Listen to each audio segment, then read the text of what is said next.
The Montana Territory winter bit hard as the stagecoach rolled into Silver Creek, snow swirling around its wheels like dancing ghosts of forgotten promises.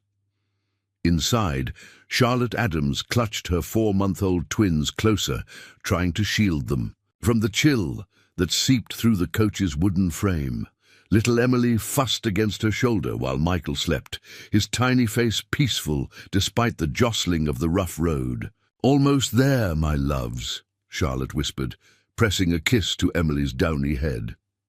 At 23, Charlotte had already weathered more storms than most twice her age. The war had taken her brother. Illness had claimed her parents and Samuel Adams. Her husband, of barely a year, had been killed in a mining accident 2 months before the twins were born. Before we jump back in, tell us where you're tuning in from. And if this story touches you, make sure you're subscribed, because tomorrow I've saved something extra special for you. Left alone in Boston with mounting debts and no family to turn. 2. Charlotte had made the hardest decision of her life. The newspaper advertisement still felt crisp in her memory, though the actual clipping was worn thin from constant handling. Established rancher seeks respectable Eastern widow for marriage.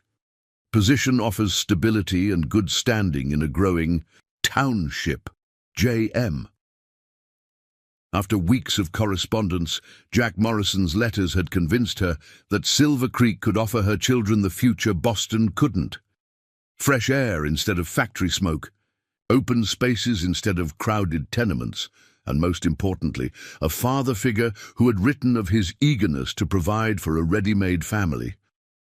Charlotte had sold everything except her wedding band, her grandmother's pearl hairpin, and what clothing and necessities she could pack in one trunk to fund the journey west. The rest of her small inheritance had purchased passage for her and the twins on the Northern Pacific Railroad as far as Helena, then the stagecoach to Silver Creek. Jack's last letter, tucked securely in her coat pocket alongside the others, had promised he would meet her at the stagecoach stop. "Silver Creek, final stop," the driver called, his voice nearly lost in the howling wind. Charlotte adjusted her threadbare wool coat and gathered Emily more securely in her left arm while balancing Michael in her right. How she would manage to disembark with both babies and retrieve her trunk was a puzzle she hadn't yet solved when the stagecoach door swung open. "Need a hand, ma'am?" The driver, a grizzled man with a frost-covered beard, peered inside, his weathered face softening at the sight of the twins. "Got your hands full there, I see." "Thank you." "Yes," Charlotte replied, grateful for the assistance, as she carefully passed Emily to him, then stepped down into the snow, which immediately soaked through her thin-soled boots. The chill that shot up her legs made her gasp, but she forced a smile as she reclaimed her daughter.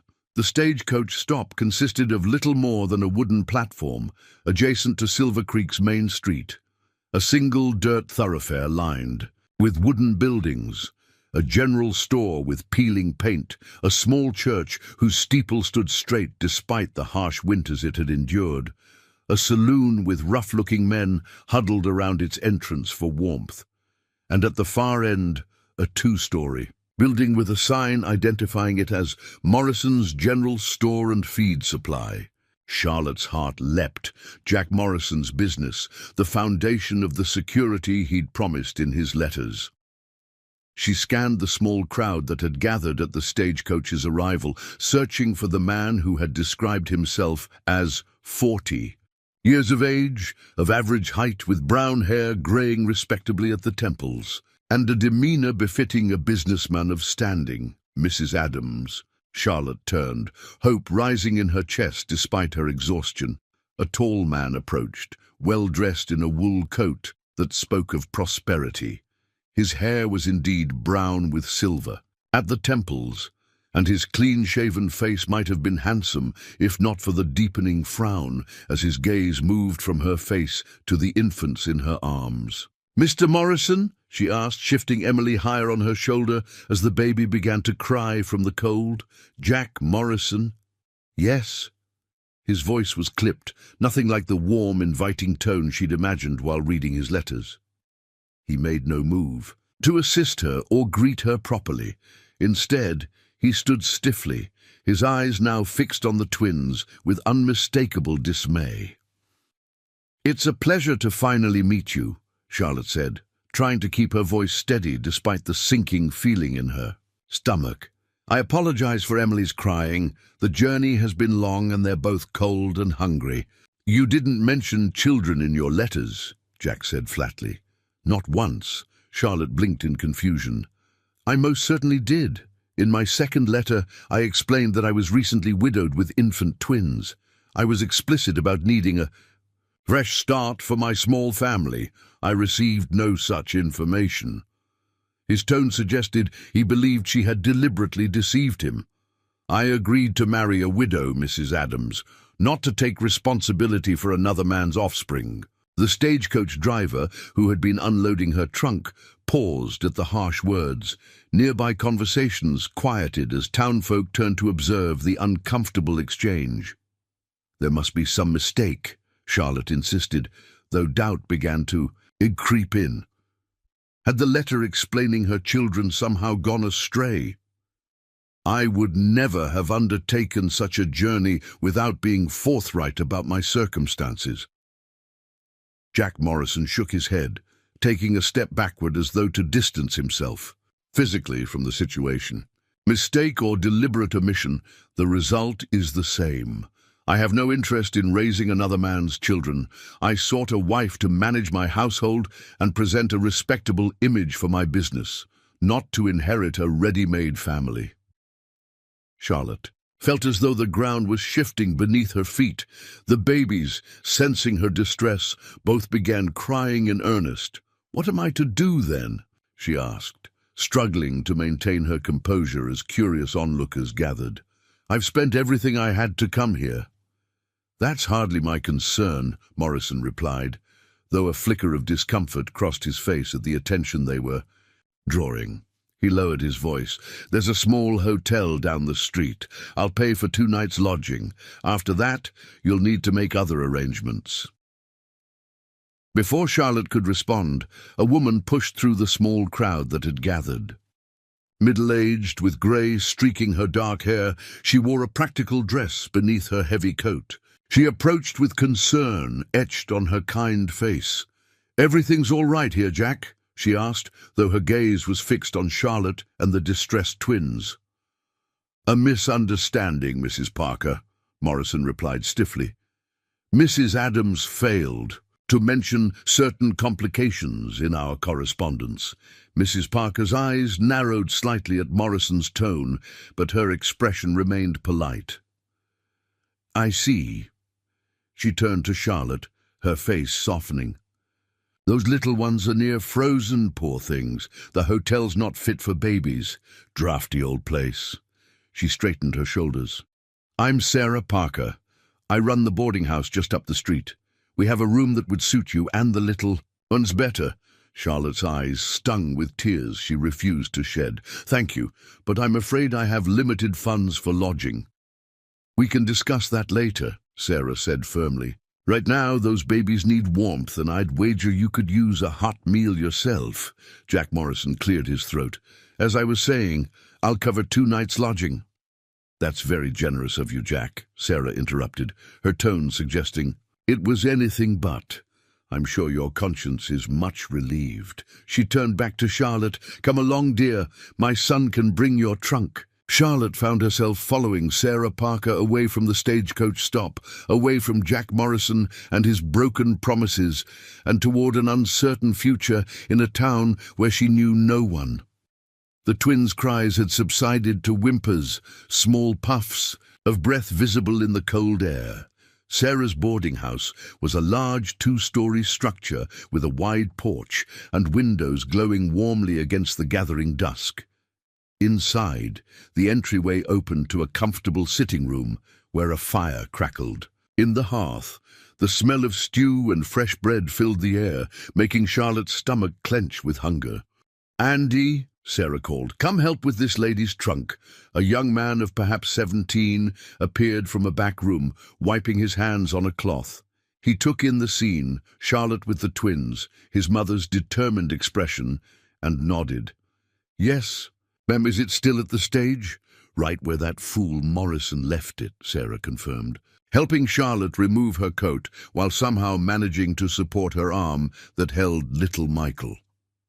After Andy departed, Sarah guided Charlotte to a rocking chair near the fire.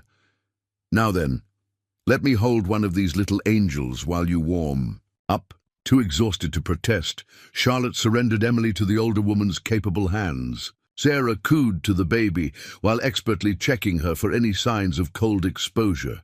"They seem healthy, despite the journey," Sarah pronounced. "How old?" 4 months next week," Charlotte replied, relaxing incrementally in the chair's gentle motion and the room's blessed warmth. "They were born early and small, but they've grown well."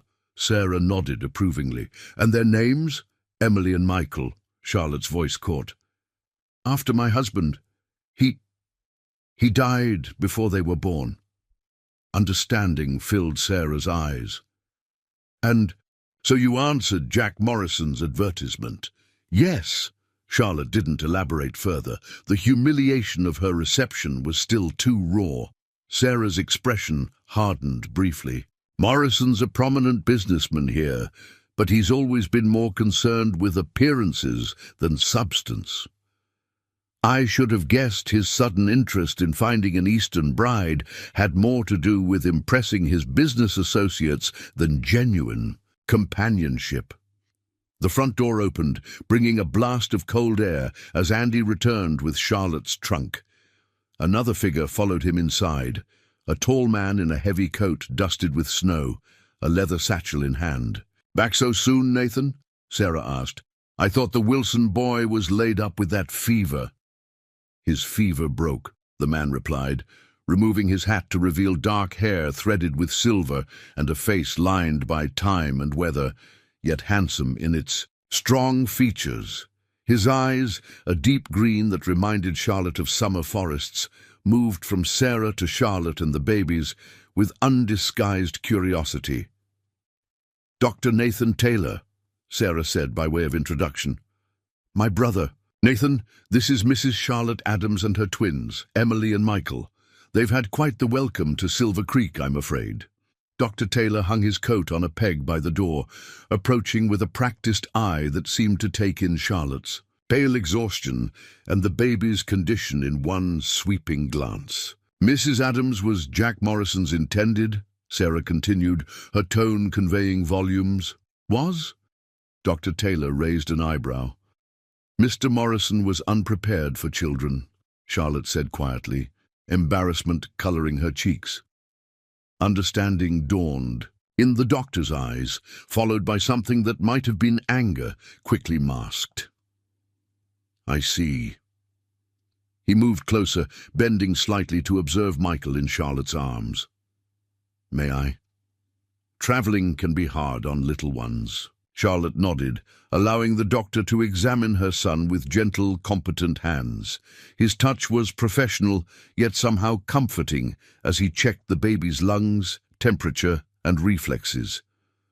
"Healthy little fellow," he pronounced, then repeated, "The examination with Emily, who had calmed in Sarah's arms. Both seem no worse for the journey, though I'd recommend plenty of warmth, rest, and regular feeding to help them recover." "Thank you, Doctor," Charlotte said, relaxing slightly at his assessment. "Nathan delivered half the children in this territory," Sarah said with obvious pride, "including my Andy, though that was some time ago." Dr. Taylor smiled briefly at this, the expression transforming his serious face into something unexpectedly warm. "Sarah exaggerates, though I will say these two are fine specimens considering their journey. You must have taken excellent care of them under difficult circumstances, Mrs. Adams."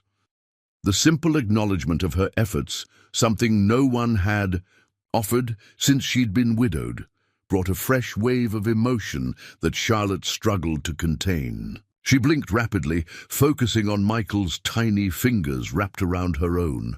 "Now then," Sarah said briskly, perhaps sensing Charlotte's fragile composure, "Andy, take Mrs. Adams's trunk up to the blue room. Nathan, you'll stay for supper." "I hadn't planned to," the doctor began, then glanced at Charlotte again. Something in her expression, or perhaps the twins' presence, seemed to change his mind. "But I suppose my other patients can wait a bit longer."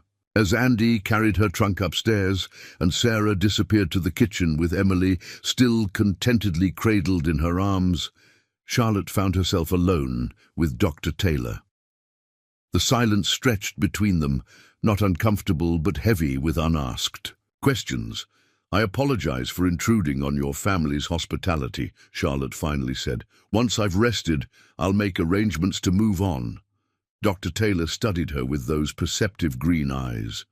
"Move on to where, Mrs. Adams?" The simple question laid bare the precariousness of her situation. Charlotte had no answer that didn't reveal the complete desperation of her circumstances. Before she could formulate a response that preserved some dignity, Michael began to fuss, his small face scrunching in hunger. "May I hold him while you prepare whatever he needs?" Dr. Taylor offered, extending his hands with a confidence that spoke of experience. Surprised, Charlotte handed Michael to him.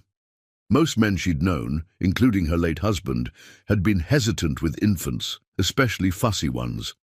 But Dr. Taylor held Michael with practiced ease, speaking to him in low, soothing tones, while Charlotte retrieved a prepared bottle from her travel bag. Preparing and narrating this story took us a lot of time, so if you are enjoying it, subscribe to our channel. It means a lot to us. Now back to the story. "You seem comfortable with babies," she observed as she tested the milk's temperature on her wrist. A shadow passed over his face. "I had a son and a daughter." He offered no further explanation, but the past tense told Charlotte all she needed to know. "I'm so sorry," she said simply, understanding the magnitude of such loss. He nodded once in acknowledgement, then watched as she fed Michael. "Silver Creek needs families, Mrs. Adams. The Montana Territory is hard on those who face it alone." "As I'm discovering," Charlotte replied with a wry smile that didn't reach her eyes. "Perhaps Jack Morrison's short-sightedness might prove fortunate for someone else in our community," Dr. Taylor said carefully. "Someone who understands the value of what he so carelessly rejected." Before Charlotte could interpret this cryptic statement, Sarah returned with Emily, who was now happily gumming a wooden teething ring. "Supper's nearly ready," she announced. "I've had Andy prepare warm water for a bath for the little ones afterward. Nothing improves a trying day like clean babies and a full stomach." As Charlotte followed Sarah to the dining room, she felt Dr. Taylor's gaze follow her. For the first time since arriving in Silver Creek, a fragile tendril of hope unfurled in her chest. Perhaps, just perhaps, this wasn't the end of her journey, but rather an unexpected detour on the path to the home she sought. Then suddenly, as she took her seat at the table, a strange expression crossed Dr. Taylor's face. He was staring at her intently, as if seeing her for the first time. Charlotte Wilson?" he asked, his voice barely above a whisper. Charlotte froze, the name from her past striking her like a physical blow. No one had called her by her maiden name in years. "Yes," she replied cautiously, "before I married. How did you—" "Springfield Academy. You were 2 years below me. Your father was the mathematics professor." His eyes had softened with recognition. "You probably don't remember me. I was the gangly scholarship student who worked in the campus infirmary." The memories flooded back. A tall, serious boy who'd once bandaged her wrist after she'd fallen from a horse during a school outing. A boy she'd secretly admired from afar, who'd left to attend medical school before she could gather the courage to speak to him properly. "Nathan Taylor," she whispered. "You went to Harvard Medical School." He nodded, a smile transforming his face. "And you were going to teach music." Sarah looked between them, astonishment clear in her expression. "You two know each other?"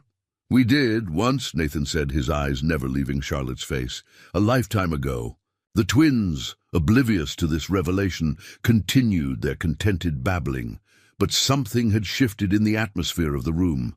A connection rediscovered, a past resurfacing in the most unexpected place, at the most unexpected time. And suddenly, Silver Creek didn't feel quite so foreign anymore. Morning light filtered through lace curtains, casting delicate patterns across the blue wallpaper of the boarding house room. Charlotte woke disoriented, momentarily forgetting where she was until the twins' soft breathing beside her brought reality rushing back. The events of yesterday, the humiliating rejection, Sarah Parker's kindness, and the unexpected reunion with Nathan Taylor all settled over her like the patchwork quilt covering her bed. The twins still slept, exhausted from their journey. Charlotte slipped quietly from bed, washing her face in the porcelain basin and changing into her second-best dress, a faded blue cotton that had once been quite fine. Her reflection in the small mirror revealed dark circles beneath her eyes. Despite her night's rest, she pinched her cheeks for color and smoothed her honey-brown hair into a simple bun, desperate to present a composed image that belied her inner turmoil. A soft knock at the door interrupted her preparations. Sarah Parker entered, carrying a tray with steaming coffee, fresh bread, and preserves.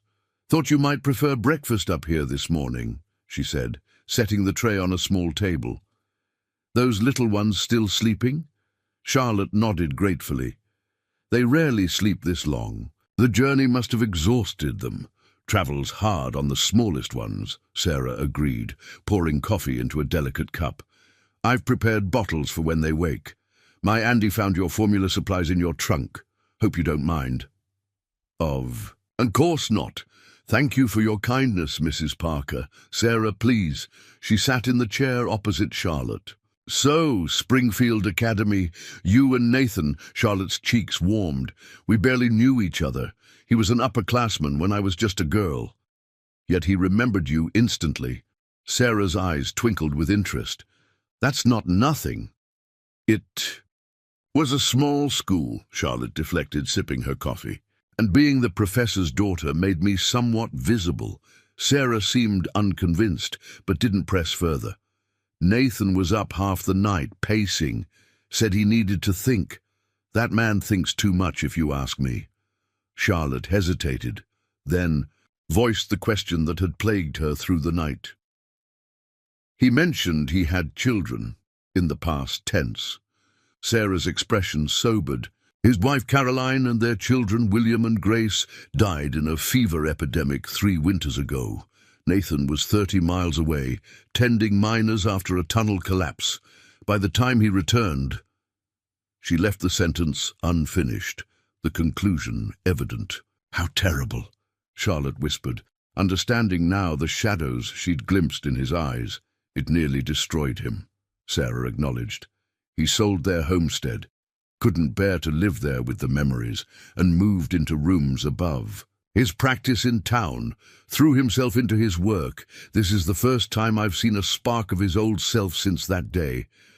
Before Charlotte could respond, Emily began to stir, her soft whimpers quickly escalating to hungry cries. Michael followed almost immediately, as if unwilling to let his sister command attention alone. As Charlotte tended to the twins, Sarah watched with approval. "You handled them beautifully. Not every young mother manages twins with such grace." "Necessity is an excellent teacher," Charlotte replied, settling back with Emily at her breast, while Michael waited his turn, temporarily distracted by a silver rattle Sarah had produced from her pocket. "Speaking of necessity," Sarah continued, her tone becoming practical, "we should discuss your situation. Jack Morrison has certainly created a predicament, but Silver Creek might still offer opportunities for you and these little ones." "I have some savings," Charlotte said, though the small leather pouch in her trunk contained barely enough for a week's lodging and return train fare to the nearest large town. "Perhaps there's a stagecoach leaving in a few days that could take us to Helena. I might find work there." "Helena's no place for a woman alone with infant twins." Sarah shook her head firmly. "Rough mining town with little patience for children's needs." "I was a music teacher before I married," Charlotte offered. "Perhaps there are families here who would value lessons for their children." "Perhaps," Sarah acknowledged, "though fewer than you might hope at this season.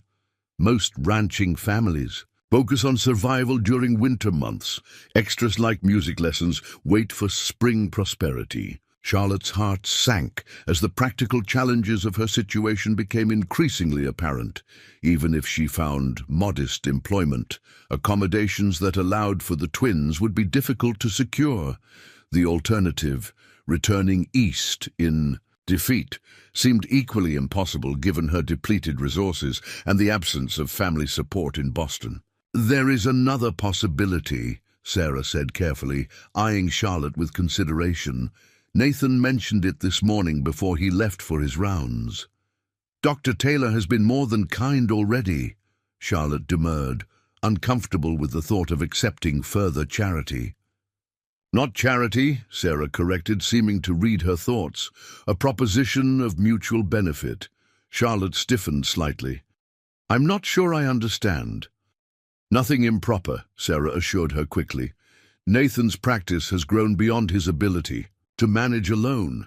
He needs help, someone to maintain records, prepare basic remedies, and assist with patients when appropriate. Your educational background suggests you have the necessary skills." "He's offering me employment?" Charlotte asked, surprise evident in her voice. "With accommodations," Sarah confirmed. "His home adjoins his office and has room to spare. The previous doctor built it for a large family decades ago." "That's unexpectedly generous," Charlotte said cautiously. "But I must ask, would the arrangement accommodate my children? They require considerable attention." Nathan specifically mentioned, "The twins would be welcome," Sarah replied. "In fact, he suggested their presence might be an advantage. Many of his patients are mothers with young children who might feel more comfortable seeing your babies thriving under the same roof where they seek treatment." The offer seemed almost too perfect, raising Charlotte's suspicions.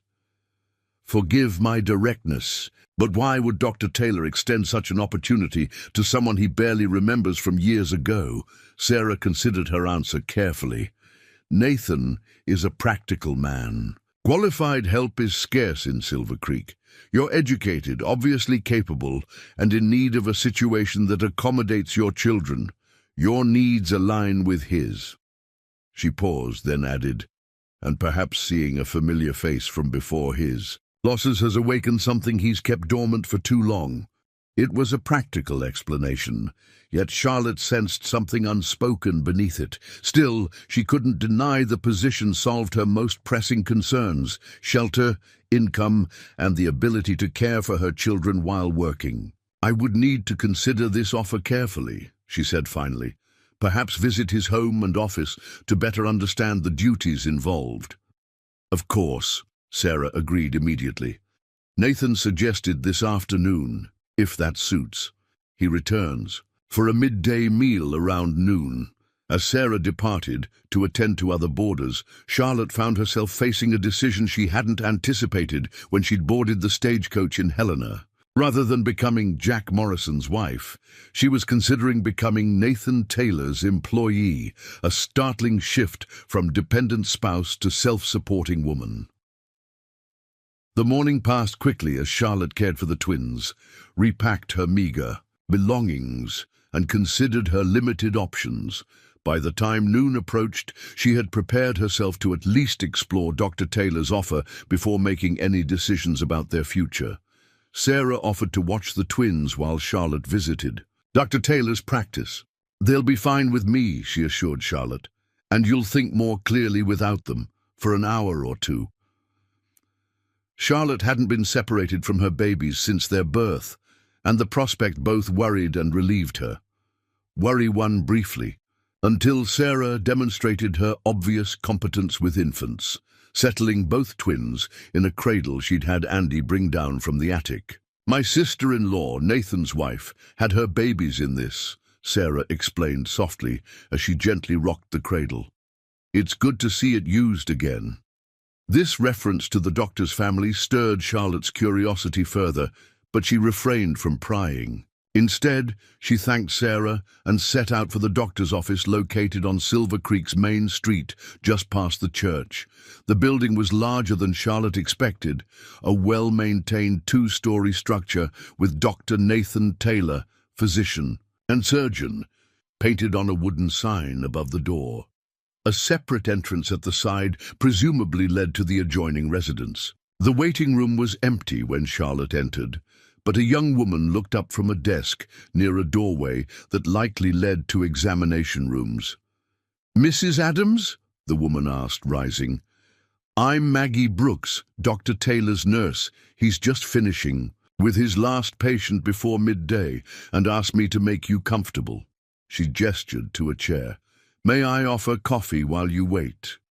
"No, thank you," Charlotte replied, taking the offered seat and studying the waiting room. It was clean and orderly, with simple but comfortable furnishings. Medical texts lined bookshelves along one wall, while framed anatomical illustrations hung on another. Everything spoke of competence and care. Maggie returned to her desk, organizing patient files with practiced efficiency. "Dr. Taylor mentioned you might be joining our practice," she said conversationally. "We've needed help since Mrs. Winters left to care for her ailing father in St. Louis." "He's offered a position," Charlotte clarified, "though I haven't accepted yet. I know little about medical practice," Maggie smiled reassuringly. "Most of the work involves organization and common sense. Medical knowledge comes with time." She leaned forward slightly, lowering her voice.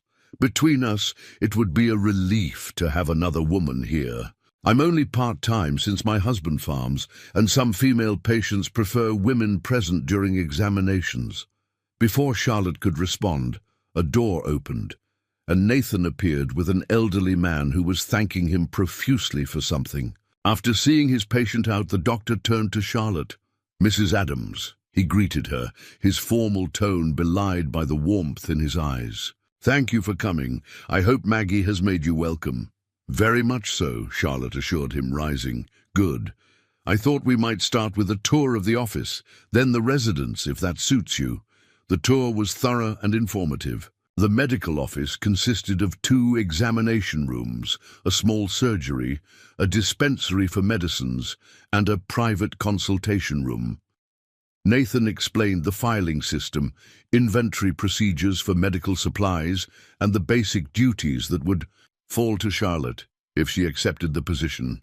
"I don't expect medical knowledge initially," he assured her. "That can be learned. What I need most is organization, attention to detail, and discretion. Patient confidentiality is sacred." "I understand," Charlotte said, impressed by the systematic way he ran his practice. He led her through a door at the back of the office into a covered walkway connecting to the residence. The house was surprisingly large and well-appointed, clearly designed for a family much larger than a single man. A spacious kitchen with modern conveniences, a formal dining room, a comfortable parlor with well-stocked bookshelves, and upstairs 4 bedrooms, including a nursery still furnished with a crib and small bed. Nathan paused in the doorway of this room, his expression unreadable. "This would be suitable for your twins as they grow," he said, his voice carefully neutral. "It has southern exposure, warm. In winter, catches the breeze in summer." Charlotte walked to the window, noting the view of a small garden, now dormant under snow. The nursery was cheerful despite its disuse, with faded circus animals painted along one wall and colorful quilts folded neatly at the foot of the small bed. This had been a room created with love, she realized, not merely furnished, but designed. To delight its occupants, it's perfect, she said softly, then turned to face him directly. "Dr. Taylor, may I ask a personal question?" He seemed to brace himself, but nodded. "Your sister mentioned your family." She hesitated, unsure how to continue without causing pain. "You're wondering about William and Grace," he finished for her. It's a natural question, given I'm offering you residence in a home clearly built for children. He drew a deep breath. William was 5, and Grace had just turned 3 when the fever took them. Caroline had already been ill for days, nursing them. By the time my message reached me at the mining camp, it was too late for any of them. He moved to the window, gazing out at the snow-covered garden. For 2 years, I maintained this house exactly as they left it. Recently, I've come to realize Caroline would have hated seeing rooms meant for living left unused out of grief. Charlotte nodded, moved by his honesty. It's a beautiful home. Your wife had excellent taste. She did, he agreed with the ghost, of a smile, and a practical nature that would approve of its use by someone who needs it. He gestured toward the stairs. There's more to see if you wish, or we can discuss terms if you've seen enough. I believe I've seen what I need to, Charlotte replied. The position seems well suited to my situation, and the accommodation is more than generous. She paused, wanting to be completely transparent.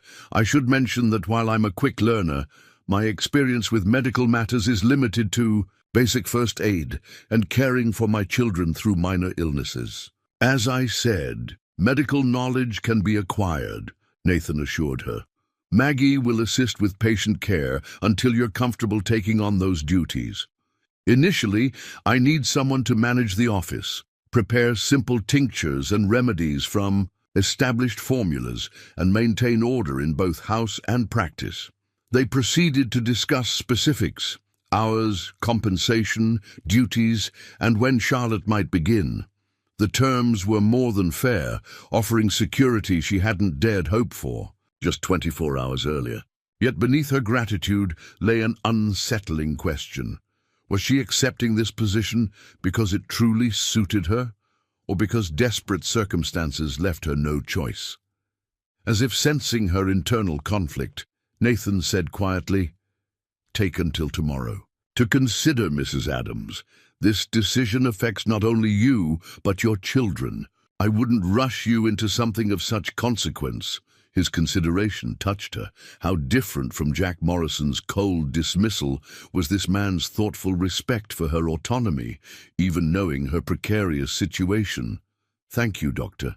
I shall give you my answer tomorrow." Charlotte extended her hand, which he took briefly in a formal handshake. "Regardless of my decision, your kindness has been unexpected." His eyes held hers for a moment. "Sometimes the journey we plan takes an unexpected turn, Charlotte. In my experience, those detours often lead exactly where we need to go, though we couldn't have known it when we set out." The use of her given name, casual, perhaps unintended, created an immediate sense of connection that transcended their brief acquaintance at Springfield. This was not the awkward boy she'd admired from afar, but a man tempered by achievement and loss, offering not romance, but respect and partnership. "You remember more of Springfield than I would have expected," she ventured, a slight flush colored his tanned features.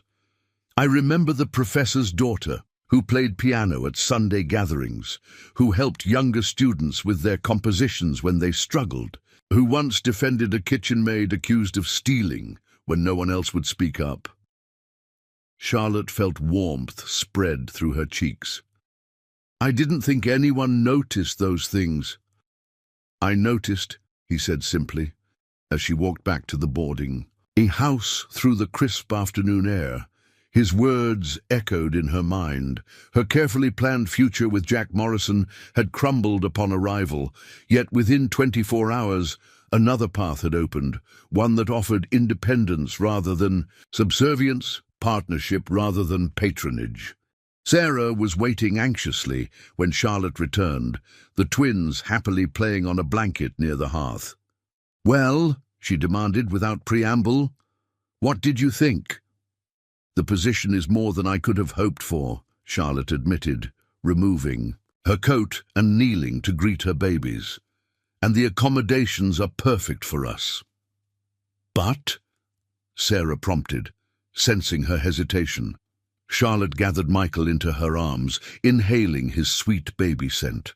It feels like accepting charity, even though the work is real. Nathan Taylor doesn't offer charity, Sarah stated firmly. If he's offered you a position, it's because he needs the help and believes you can provide it. Perhaps, Charlotte conceded, but there's also our past connection, slight as it was, which means he has some measure of your character beyond a single meeting, Sarah pointed out pragmatically. In a territory where strangers can be dangerous, that's no small thing. Charlotte bounced Michael gently as he babbled against her shoulder. And what of town gossip?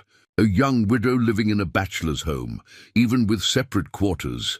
Sarah waved this concern away. Frontier towns run on practicality more than propriety. Besides, Nathan's reputation is beyond reproach. No one who matters would question his motives or your character. As evening approached, other boarders returned from their day's activities, filling the house with conversation and the comforting sounds of a shared meal being prepared. Charlotte helped where she could, grateful for the companionship after months of lonely struggling in Boston. During supper, Andy Parker regaled her with stories of Silver Creek's history, how it had grown from a simple trading post to a thriving community serving ranchers and farmers throughout the valley. Several boarders offered advice about winter survival in Montana Territory, from the proper layering of clothing to which wild plants could supplement dwindling winter stores. "The Parkers will see you right," assured Mr. Hensley, an elderly surveyor, who had lived at the boarding house for over a decade. "Best people in the territory. And Dr. Taylor's no slouch either. Saved my leg when everyone else said to amputate after that mining accident in '72. By the time Charlotte retired to her room, her mind was made up. The position with Dr. Taylor offered the best hope for her, children's future, and her own independence. The connection to her past, unexpected as it was, provided a foundation of trust that would have taken months to build with a complete stranger. As she nursed the twins to sleep, Charlotte found herself humming a melody she hadn't thought of in years, a composition she'd played at Springfield Sunday gatherings, where a serious medical student had apparently noticed more than she'd ever realized. The thought brought a smile to her lips as she drifted toward sleep, anticipating tomorrow's new beginning in this unexpected place. Morning found Charlotte at Dr. Taylor's office door precisely at 8 o'clock. Twins bundled against the cold, her decision firm. Nathan greeted her with barely concealed anticipation in his eyes. "I accept your offer," she said simply. "When would you like us to begin?" His smile transformed his serious features. "Today, if possible. I have several patients this morning who would benefit from a woman's presence." And with those words, Charlotte Adams stepped across the threshold into a new life, one that neither she nor Nathan could have foreseen when he'd placed that advertisement for a mail-order bride, or when she'd boarded the stagecoach with her. Twins and a heart full of desperate hope. Sometimes the destination finds us, even when our carefully charted courses go awry. Charlotte's first week at Dr. Taylor's practice passed in a blur of new routines and adjustments. By Friday evening, she and the twins were comfortably settled in the doctor's residence, occupying rooms unused since tragedy had emptied them 3 years prior. The early February weather remained stubbornly cold, but inside Nathan's home, warmth prevailed. Charlotte established a nursery in the cheerful room with circus animals painted on the walls, arranging the twins' meager belongings alongside the toys and furnishings that had belonged to William and Grace Taylor. She had offered to store these mementos, but Nathan had shaken his head. "They were meant to be used," he'd said simply. "Let them serve their purpose again." On this particular morning, Charlotte rose before dawn, as had become her habit. The twins still slept, their schedule gradually adjusting to the rhythms of the household. She dressed quickly in the practical navy skirt and white shirtwaist that had become her work uniform, then padded downstairs to prepare breakfast before the day's appointments began. She found Nathan already in the kitchen, coffee brewing on the stove. He wore a crisp white shirt, his suit jacket and tie still hanging on the hook by the back door. "You're up early," she observed, reaching for the flour canister. She had discovered the doctor preferred biscuits to toast, a preference she was happy to accommodate, given his generosity. "Couldn't sleep," he replied, pouring coffee into 2 cups and setting one on the table for her. "The Carson Ranch sent word late last night. Martha's time is near. First baby." He sipped his coffee, watching as Charlotte efficiently mixed biscuit dough. "I thought I might ride out this morning to check on her." Charlotte nodded, cutting butter into the flour with practiced movements. "Will you be gone all day?" "Depends on her progress. First babies often take their time." He hesitated. "I've asked Maggie to come in, but she can only stay until noon. Her husband needs her help with a sick horse." "I'll manage the office," Charlotte assured him, shaping the dough into rounds and placing them on a baking sheet. She had quickly mastered the filing system and basic office procedures, though she remained hesitant about medical matters. "Should I reschedule the afternoon appointments?" Nathan considered this. "Only Mrs. Harmon, for her monthly tonic for nerves. Nothing urgent. The others are mostly dressing changes and follow-ups I'd rather not postpone." Charlotte slid the biscuits into the oven, then joined him at the table, warming her hands around the coffee cup. "I'll need instructions for the dressing changes. Simple ones only. I've noted the procedures in each patient file." His confidence in her abilities warmed her more than the coffee. "You've learned quickly these past weeks." "I've had an excellent teacher," she replied, then blushed slightly at his appreciative smile. Their morning routine had developed an easy familiarity that still surprised Charlotte. Nathan breakfasted with her, then checked on the twins when they woke while she prepared bottles. He never seemed to mind the disruption they brought to his orderly bachelor existence. On the contrary, he often found excuses to interact with them, examining their developing skills with a doctor's eye, but also with genuine interest. This morning followed the pattern until a knock at the back door signaled the arrival of Andy Parker, who had come to drive the doctor to the Carson Ranch.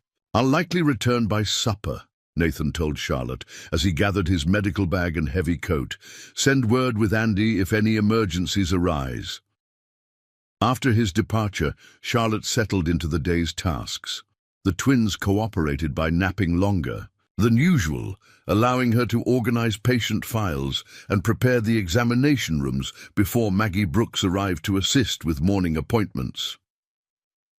"You're a natural at this," Maggie commented as they worked. The older woman had initially seemed wary of Charlotte, perhaps concerned about being replaced, but had warmed considerably upon realizing Charlotte had no desire to usurp her position. "Most take months to learn what you've mastered in weeks." "Teaching requires organization," Charlotte replied, labeling newly prepared tinctures of willow bark for fever and chamomile for digestive complaints. "And raising twins demands efficiency," Maggie laughed, checking the supply of clean bandages. "True enough. Speaking of the little ones, they're thriving here. Some whispered you might not manage both work and motherhood, but you've proven them." "Wrong," Charlotte stiffened slightly. "Some meaning Jack Morrison, I presume." Maggie had the grace to look embarrassed. "Gossip travels in small towns." Jack Morrison was quite vocal about his disappointment, Charlotte said dryly. She had encountered Silver Creek's prominent storekeeper only once since her arrival, at Sunday services, where he had pointedly avoided introducing her to the church's social circle. The rejection had stung, though Charlotte pretended indifference. "Pay him no mind," Maggie advised. "The Morrisons fancy themselves Silver Creek royalty, since their family founded the trading post 30 years ago. But Dr. Taylor has more respect in this town than all the Morrisons combined." The morning passed with a steady stream of patients. A rancher with a deep cut from mending fences, a child with an ear infection, an expectant mother seeking reassurance about her advancing pregnancy. Maggie handled most medical aspects while Charlotte managed records, payments, and dispensing prescribed remedies. At noon, Maggie departed regretfully. "I'd stay if I could, but Thomas is hopeless with sick animals. If I don't help, we'll lose a valuable draft horse." "We'll manage," Charlotte assured her, though uncertainty gnawed at her confidence as the afternoon patients began arriving. The first two appointments proceeded smoothly, both simple dressing changes that followed Nathan's detailed instructions. Exactly. Charlotte was just beginning to relax when the bell above the office door jangled and Jack Morrison himself entered, supporting an ashen-faced young man whose right hand was wrapped in a blood-soaked cloth. "My clerk," Morrison announced without preamble, "sliced his palm opening crates. Where's Taylor?" Charlotte straightened, refusing to be intimidated by the man who had so publicly humiliated her. "Dr. Taylor is attending a birth at the Carson Ranch. I can help or send for him if necessary." Morrison's expression darkened with recognition as he properly looked at her for the first time. "You, what are you doing here?" "Mrs. Adams is my assistant," came a deep voice from behind them. Nathan stood in the doorway, his coat dusted with snow, medical bag in hand, and fully qualified to assess whether a situation requires my immediate attention. Relief flooded Charlotte, followed quickly by concern. "The Carson baby?" "Delivered safely an hour ago. Mother and daughter are doing well." His gaze shifted to the injured clerk. "Let's examine that hand." Morrison withdrew as Nathan took charge, leading the young man to an examination room. Charlotte followed with clean bandages and instruments, leaving the merchant standing awkwardly in the waiting area. The injury proved serious, but not life-threatening. A deep laceration requiring several stitches, but no damage to tendons or nerves. Charlotte assisted competently, handing instruments, preparing suture materials, and cleaning the wound as directed. The clerk, whose name was Peter Jenkins, remained stoic throughout the procedure, thanking them profusely once his hand was neatly bandaged. "You'll need to rest that hand for at least 3 days, Nathan instructed. "No lifting, no writing, minimal movement. Mrs. Adams will prepare a tincture for pain." As Charlotte mixed the prescribed remedy, she overheard Morrison's protests in the waiting room. 3 days without my clerk? Impossible. The spring inventory arrives tomorrow. "Infection is a greater threat than delayed inventory," Nathan replied, firmly. "Unless you prefer to risk losing him permanently to blood poisoning." Charlotte handed the tincture to young Jenkins, along with written instructions. 2 drops in water every 4 hours as needed for pain, she explained. "Return in 3 days for Dr. Taylor to examine the wound, sooner if you notice increased redness, swelling, or fever." After the clerk departed, Morrison lingered, his discomfort evident as he shifted his weight from foot to foot. Finally, he cleared his throat. "Mrs. Adams, I owe you an apology." Charlotte froze in the act of recording the treatment in the patient ledger. Of all the things she had expected from Jack Morrison, an apology ranked least likely. "My behavior upon your arrival was ungentlemanly," he continued stiffly. "I've since learned that your letter explaining the children's existence did indeed arrive, but was misplaced by my sister during a bout of influenza. She found it last week among papers she had set aside while ill." Charlotte set down her pen carefully. "I see. Had I known about the twins from the beginning, I might have—" He stopped, perhaps realizing no version of that sentence improved his standing. "You might have what, Mr. Morrison?"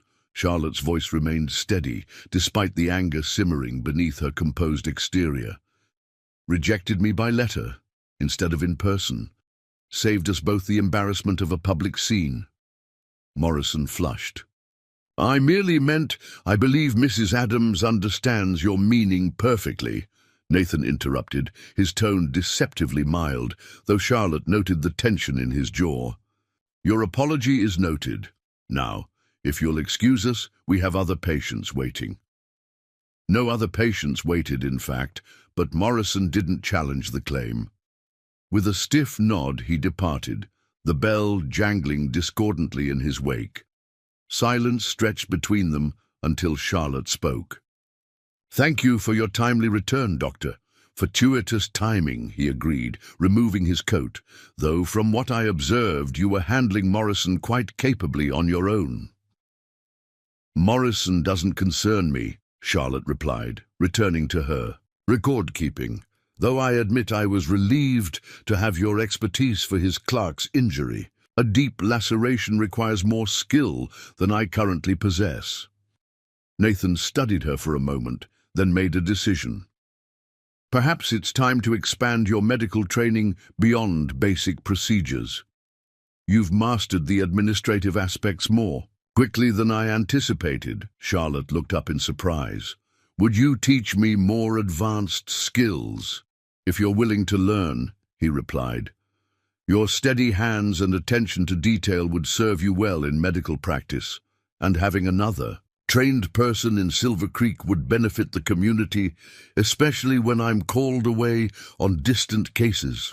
The offer stirred something in Charlotte that had lain dormant since before her marriage: intellectual curiosity, the satisfaction of mastering new knowledge. "I would be honored to learn whatever you're willing to teach," she said sincerely. His expression warmed. "We'll begin tomorrow then. Basic anatomy first, then common ailments and treatments." He glanced at the clock on the wall. "For now, I believe it's time to check on your children. They've been remarkably quiet all afternoon." Together, they walked through the connecting passage to the residence, finding both babies awake, but contentedly babbling to each other in their crib. The sight of the normally active twins, peacefully entertaining themselves, brought a smile to Charlotte's face. "They're becoming more aware of each other," Nathan observed. "An advantage of twins, built-in companionship, and double the mischief once they become mobile," Charlotte added, lifting Emily, who immediately reached for the doctor's watch chain. A favorite fascination. He chuckled, not minding the small fingers grasping the gold links. "I suspect these two will keep us both on our toes in the coming months." The casual "us" sent an unexpected warmth through Charlotte. In the weeks since accepting the position, Nathan had gradually shifted from formal employer to something approaching a friend. He respected her intelligence, valued her contributions to his practice, and most surprisingly, showed genuine interest in her children's development.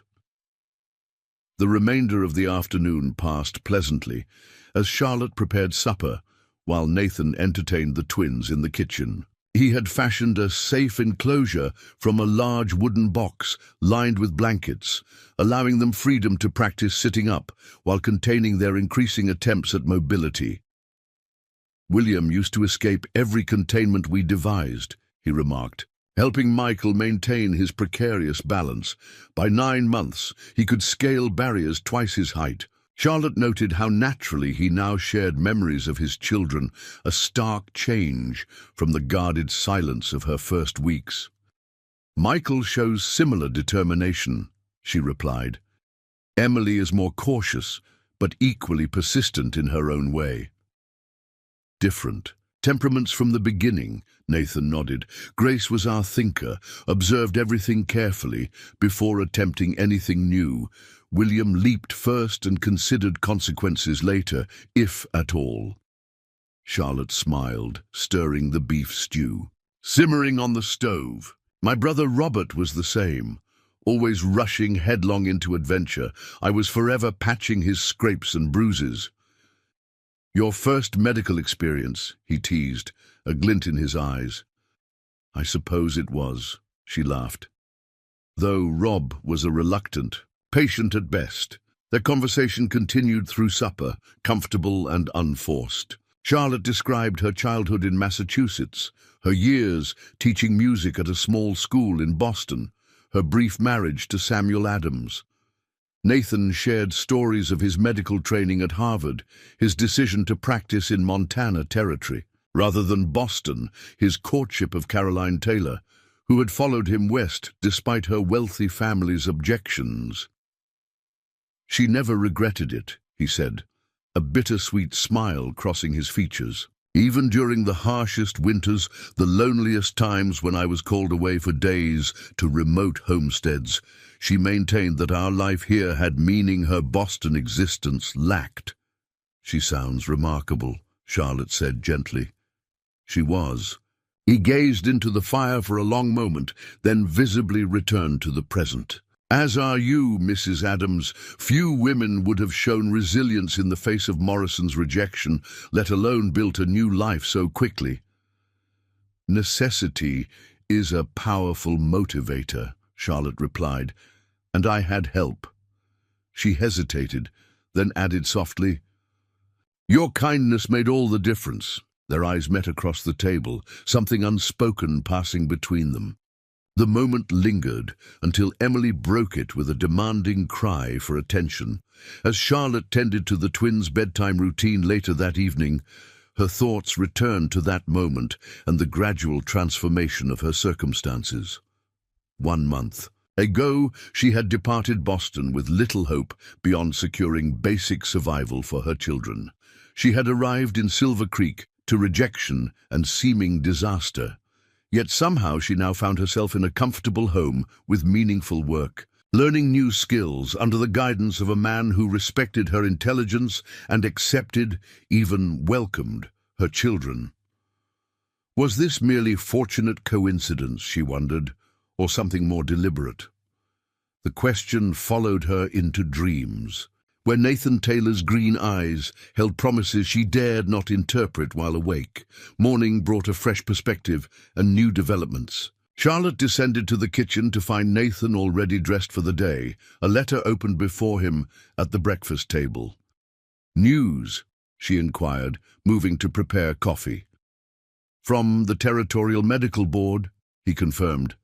They're sending an inspector next month to evaluate rural practices. Standard procedure, but it means additional preparation. Charlotte nodded, mentally calculating what records would need organizing. We'll be ready. Ancient history, Sarah waved dismissively, but Margaret harbors grudges like others, collect china figurines. Your presence here, young, intelligent, clearly valued by Nathan, has rekindled her resentment. Dr. Taylor and I maintain a strictly professional relationship, Charlotte felt compelled to clarify, though a warmth spread across her cheeks that suggested complexity beneath the statement. Ruth and Maggie exchanged knowing glances that Charlotte pretended not to notice. Professional or not, Maggie said practically, you've revitalized this practice. Patients who previously avoided medical care now come regularly, especially women and mothers with young children. And Nathan smiles again, Sarah added softly. That alone would earn you the undying enmity of Margaret Morrison, who spent 3 years offering comfort to the grieving widower without receiving so much as a second glance. This new understanding of the morning's confrontation left Charlotte unsettled throughout the afternoon. As she assisted patients, recorded treatments, and managed the increasingly busy office, her mind returned repeatedly to Sarah's casual mention of Nathan smiling again, and the implication that she was somehow responsible. Did others in town share Margaret Morrison's suspicions about her relationship with the doctor? The thought troubled her. Charlotte had built a new life centered on independence and professional respect, far removed from her original purpose in coming to Silver Creek. The last thing she wanted was speculation that undermined her hard-won position or complicated her working relationship with Nathan Taylor, yet she couldn't deny that their relationship had evolved beyond employer and employee. Their evenings often extended long after the twins were asleep, sharing medical texts or discussing interesting cases. He treated her more as colleague than servant, valuing her observations and encouraging her growing knowledge. And sometimes, when he thought she wasn't looking, she caught expressions on his face that stirred feelings she'd believed buried with her husband. Nathan returned mid-afternoon, removing his coat and hat as he entered through the private entrance connecting The house to the office. Charlotte was examining a young child's rash, one of the minor ailments she now handled independently, but felt immediately aware of his presence in a way that confirmed her earlier concerns. "Mrs. Adams," he greeted her, his voice warming the professional address. "Anything requiring my attention?" "Several messages," she replied, completing her examination. "And Mrs. Brooks and Sarah brought lunch. There's plenty left if you're hungry."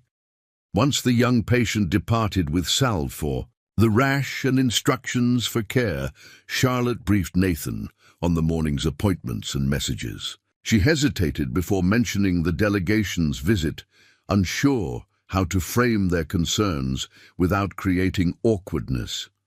He noticed her hesitation immediately. Something else happened. "What is it?"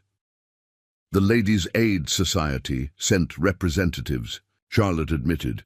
"Mrs. Morrison, Mrs. Campbell, and Mrs. Wilson expressed concerns about the propriety of our working arrangement." His expression darkened. "Margaret Morrison's doing, no doubt. What precisely were these concerns?" Charlotte smoothed her apron unnecessarily. "That a woman shouldn't practice medicine. That my living here sets a poor example. That our arrangement appears improper." "I see." His jaw tightened. "And your response?" "I explained that my position is professional and recognized by territorial statute." Sarah and Maggie arrived fortuitously and offered additional perspective. Charlotte managed a small smile.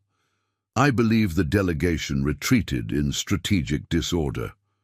Nathan's tension visibly eased. "Sarah can be formidable when defending those she cares about." "She mentioned something interesting," Charlotte ventured, curiosity overcoming caution, "that Mrs. Morrison once had expectations regarding you." He looked genuinely surprised. Then understanding dawned. "Ah. Ancient history from before I met Caroline. Margaret's father suggested an arrangement between our families that never progressed beyond preliminary discussions." "I see," Charlotte replied, relieved by his dismissive tone, yet still troubled. "Nevertheless, I wouldn't want gossip to damage your standing in the community or the practice's reputation." Nathan studied her for a long moment. "Are you concerned about your own reputation, Charlotte, or mine?" "Both," she admitted. "I've worked hard to establish myself here. You've given me opportunities I never imagined possible. I wouldn't want misperceptions to jeopardize either." His expression softened. "Charlotte," he said, using her given name with the ease that had developed between them over recent weeks. "Frontier communities run on practical realities, not social niceties. Your work here speaks for itself. Anyone truly concerned about community welfare recognizes the value you bring to this practice." "Perhaps," she conceded, "but perception often overshadows reality, especially where women's reputations are concerned." "Then we address it directly," he decided, his tone turning brisk. "I've been invited to speak at this Sunday's church service about spring health precautions. I'll use the opportunity to formally introduce you as my registered medical apprentice. Public acknowledgement should quell the worst of the gossip." The solution was practical and sensible, exactly what she would expect from him. Charlotte nodded. Agreement, pushing aside the complicated feelings their conversation had stirred. Sunday arrived clear and unseasonably warm, drawing nearly the entire settlement to the white-clapboard church at the end of Main Street. Charlotte sat beside Sarah in a pew near the front, the twins clean and presentable in their best clothes, though Michael fussed against the confinement of the formal setting. Reverend Thomas delivered a brief sermon on renewal and growth before introducing Nathan to speak on seasonal health matters. Charlotte listened attentively as he discussed precautions against spring illnesses, proper nutrition after winter's limited diet, and the importance of cleaning water sources contaminated by snowmelt.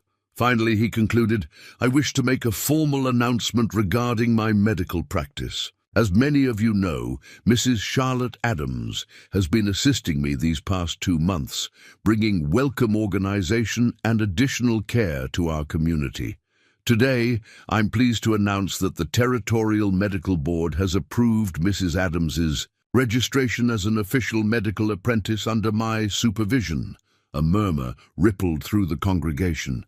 Charlotte kept her expression composed, despite feeling every eye upon her.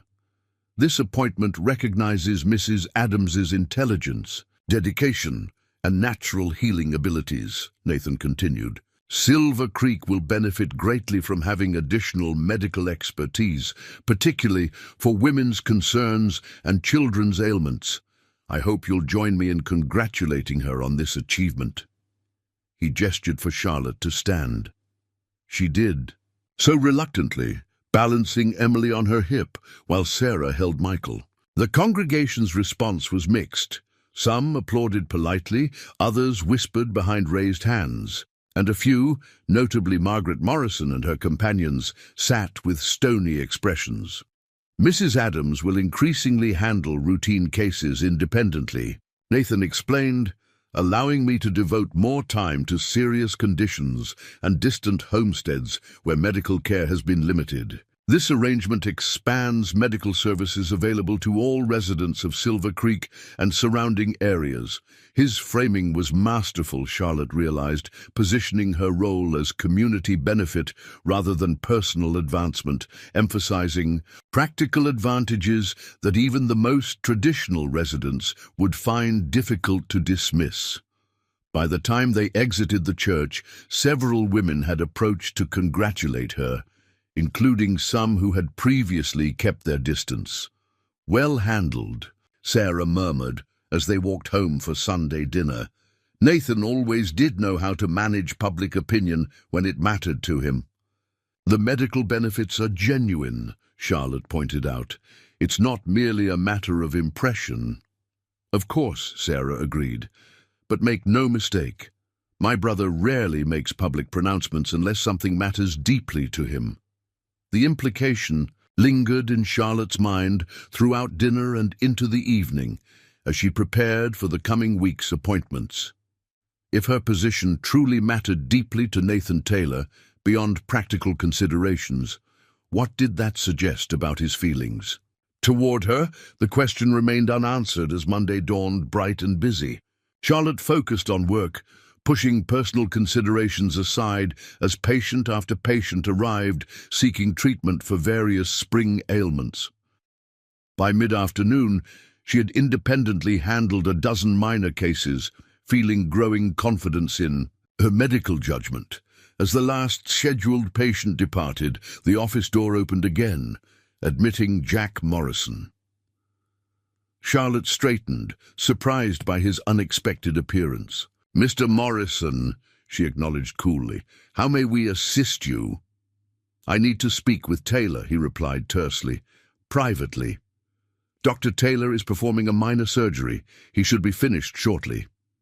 Charlotte gestured to the waiting area. "You're welcome to wait." Morrison remained standing, his expression unusually agitated. "I'll wait in his private office." "I'm afraid that's not possible," Charlotte countered firmly. "Patient records and confidential correspondence are kept there." Anger flashed across Morrison's face. "You presume to dictate terms to me? You're nothing but a glorified nurse playing medicine while living under a man's roof without the benefit of marriage. Don't overestimate your position in this town, Mrs. Adams." The attack was so unexpected and virulent that Charlotte momentarily lost her composure. She took a steadying breath before responding. "Your personal opinion of me is irrelevant, Mr. Morrison. Office procedures apply equally to everyone, regardless of their standing in Silver Creek." "We'll see about that," Morrison muttered. "Things are changing. Your unnatural arrangement with Taylor won't continue unchallenged." Before Charlotte could respond, Nathan emerged from the surgery, removing a blood-stained apron and washing his hands thoroughly at the basin. His expression darkened as he took in Morrison's hostile stance and Charlotte's rigid posture. "Morrison," he acknowledged curtly. "What brings you here?"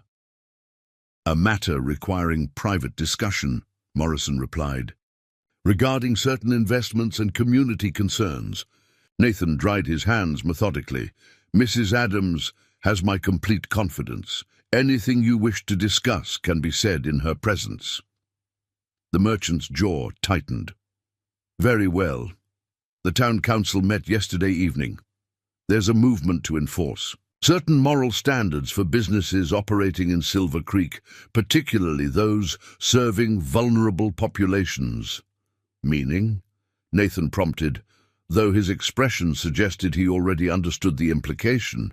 "Meaning your living and working arrangements with Mrs. Adams have raised concerns about the propriety of your medical practice," Morrison stated bluntly.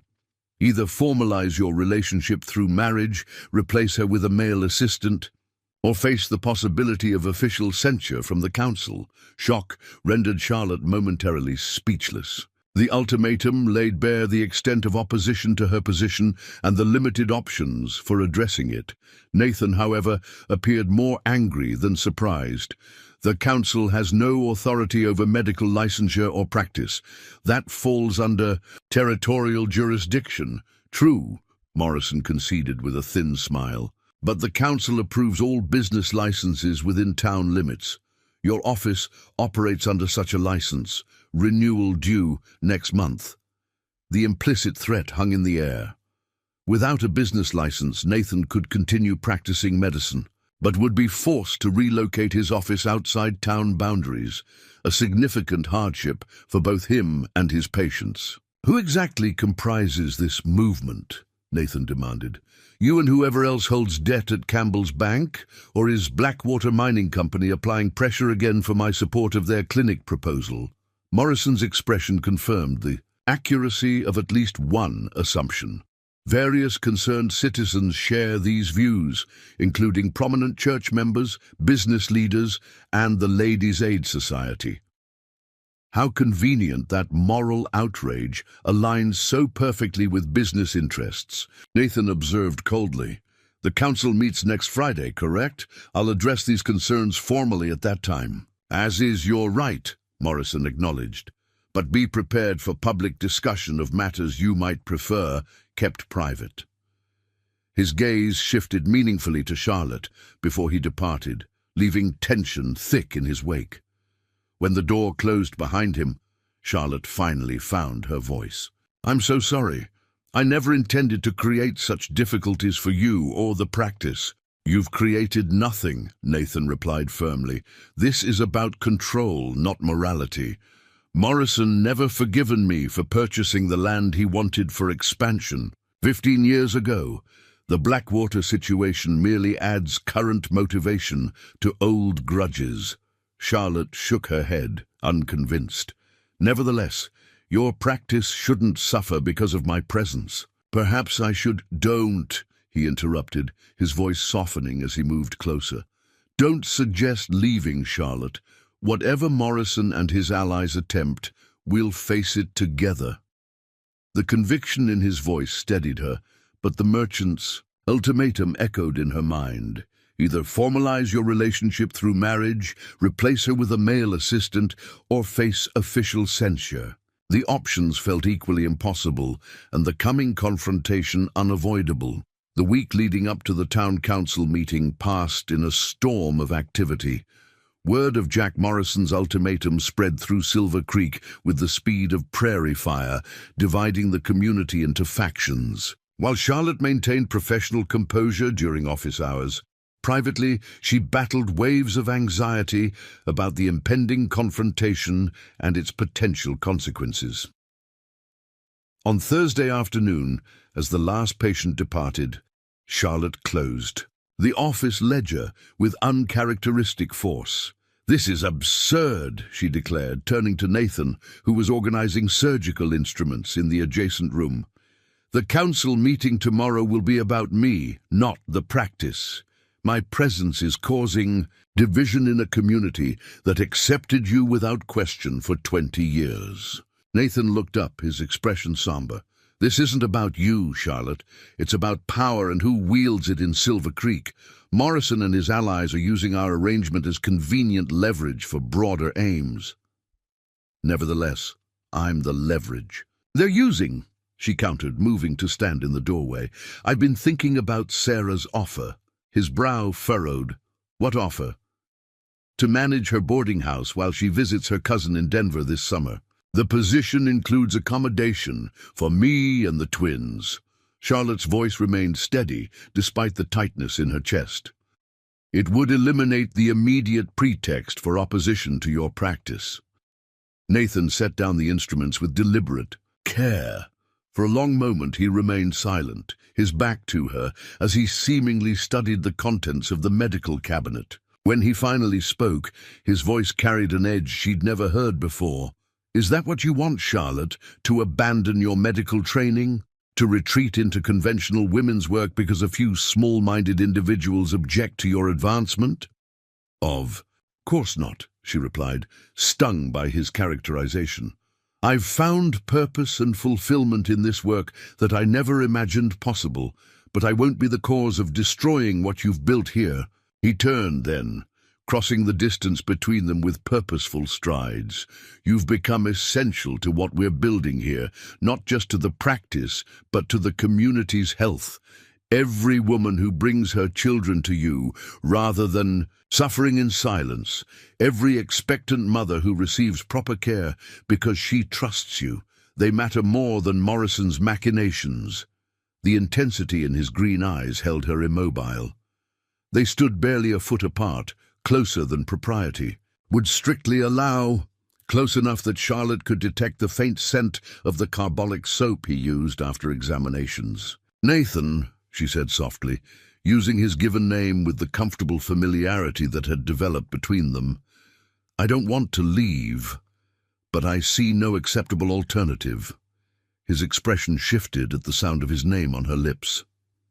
There is another option, he said, voice dropping to match her quiet tone. One I've considered for weeks, but hesitated to propose for fear of appearing to take advantage of your situation. Charlotte's pulse quickened as she grasped his meaning. Marriage, she whispered. Yes. His gaze remained steady on hers. Not as Morrison's ultimatum demands, but as a partnership of equals. Your medical apprenticeship would continue. Your children would have stability, and together we could build something meaningful here in Silver Creek. A marriage of convenience, Charlotte stated, needing clarity despite the sudden hollowness in her chest. No, Nathan shook his head firmly. A marriage of choice, of mutual respect, of... He paused, seeming to weigh his next words carefully. Growing affection, at least on my part. The admission hung between them, altering the atmosphere as surely as storm clouds transform a summer sky. Charlotte struggled to form a response, her carefully maintained composure fragmenting under the weight of his words and her own conflicted emotions. I need time, she finally managed. This is unexpected. Understanding crossed his features as he stepped back, restoring the proper distance between them. Of course, take whatever time you need. My proposal stands independent of tomorrow's council meeting, which I'll handle regardless of your decision. Charlotte nodded gratefully, though confusion still clouded her thoughts. I should check on the twins, she murmured, retreating toward the connecting passage to their living quarters. Charlotte, Nathan called softly as she reached the door. She paused without turning. Whatever you decide, your position here is secure. I'll contest any attempt to separate you from the work you've come to love. His promise followed her through the evening as she tended to the twins, prepared dinner, and moved through the domestic routines that punctuated her days. After the children were asleep, she sat alone in the small sitting room adjoining her. Bedroom, a medical text opened but unread in her lap, marriage to Nathan Taylor. The prospect simultaneously terrified and attracted her. Their professional partnership had evolved into genuine friendship over the past months. She respected his intelligence, admired his dedication to his patients, appreciated his acceptance of her children. But marriage meant vulnerability of a different kind, opening herself to potential heartbreak should his growing affection prove insufficient foundation for lifelong commitment. Her first marriage, though brief, had been built on romantic love. Samuel Adams had courted her properly, won her heart with poetry and promises, created a vision of their future that included children and companionship. His death had shattered that vision, leaving Charlotte to navigate widowhood and motherhood. Simultaneously, would marriage to Nathan offer security without love? Or could respect and shared purpose evolve into deeper attachment? And did she even want that possibility with the risk of loss it inevitably carried? Sleep eluded her long into the night as she weighed options and examined her own conflicted heart. Dawn found her still undecided, but determined to face the council meeting with dignity, regardless of personal turmoil. Friday dawned bright and unseasonably warm for late April. Charlotte dressed with particular care in her best navy dress with white collar and cuffs, her honey-brown hair arranged in a simple but elegant knot. The outfit projected capability and respectability, qualities she would need in abundance at the afternoon's confrontation. The morning passed in a blur of patience and preparations. Nathan was unusually quiet, respecting her need for space to consider his proposal. Sarah arrived shortly before noon to watch the twins during the meeting, greeting Charlotte with a worried smile. "Half the town will be there," she informed them over a hasty lunch. "Jack has been rallying supporters all week, but you have allies. Too, every woman you've treated is speaking in your defense. I appreciate their support," Charlotte replied, "though I regret putting them in the position of opposing established authorities."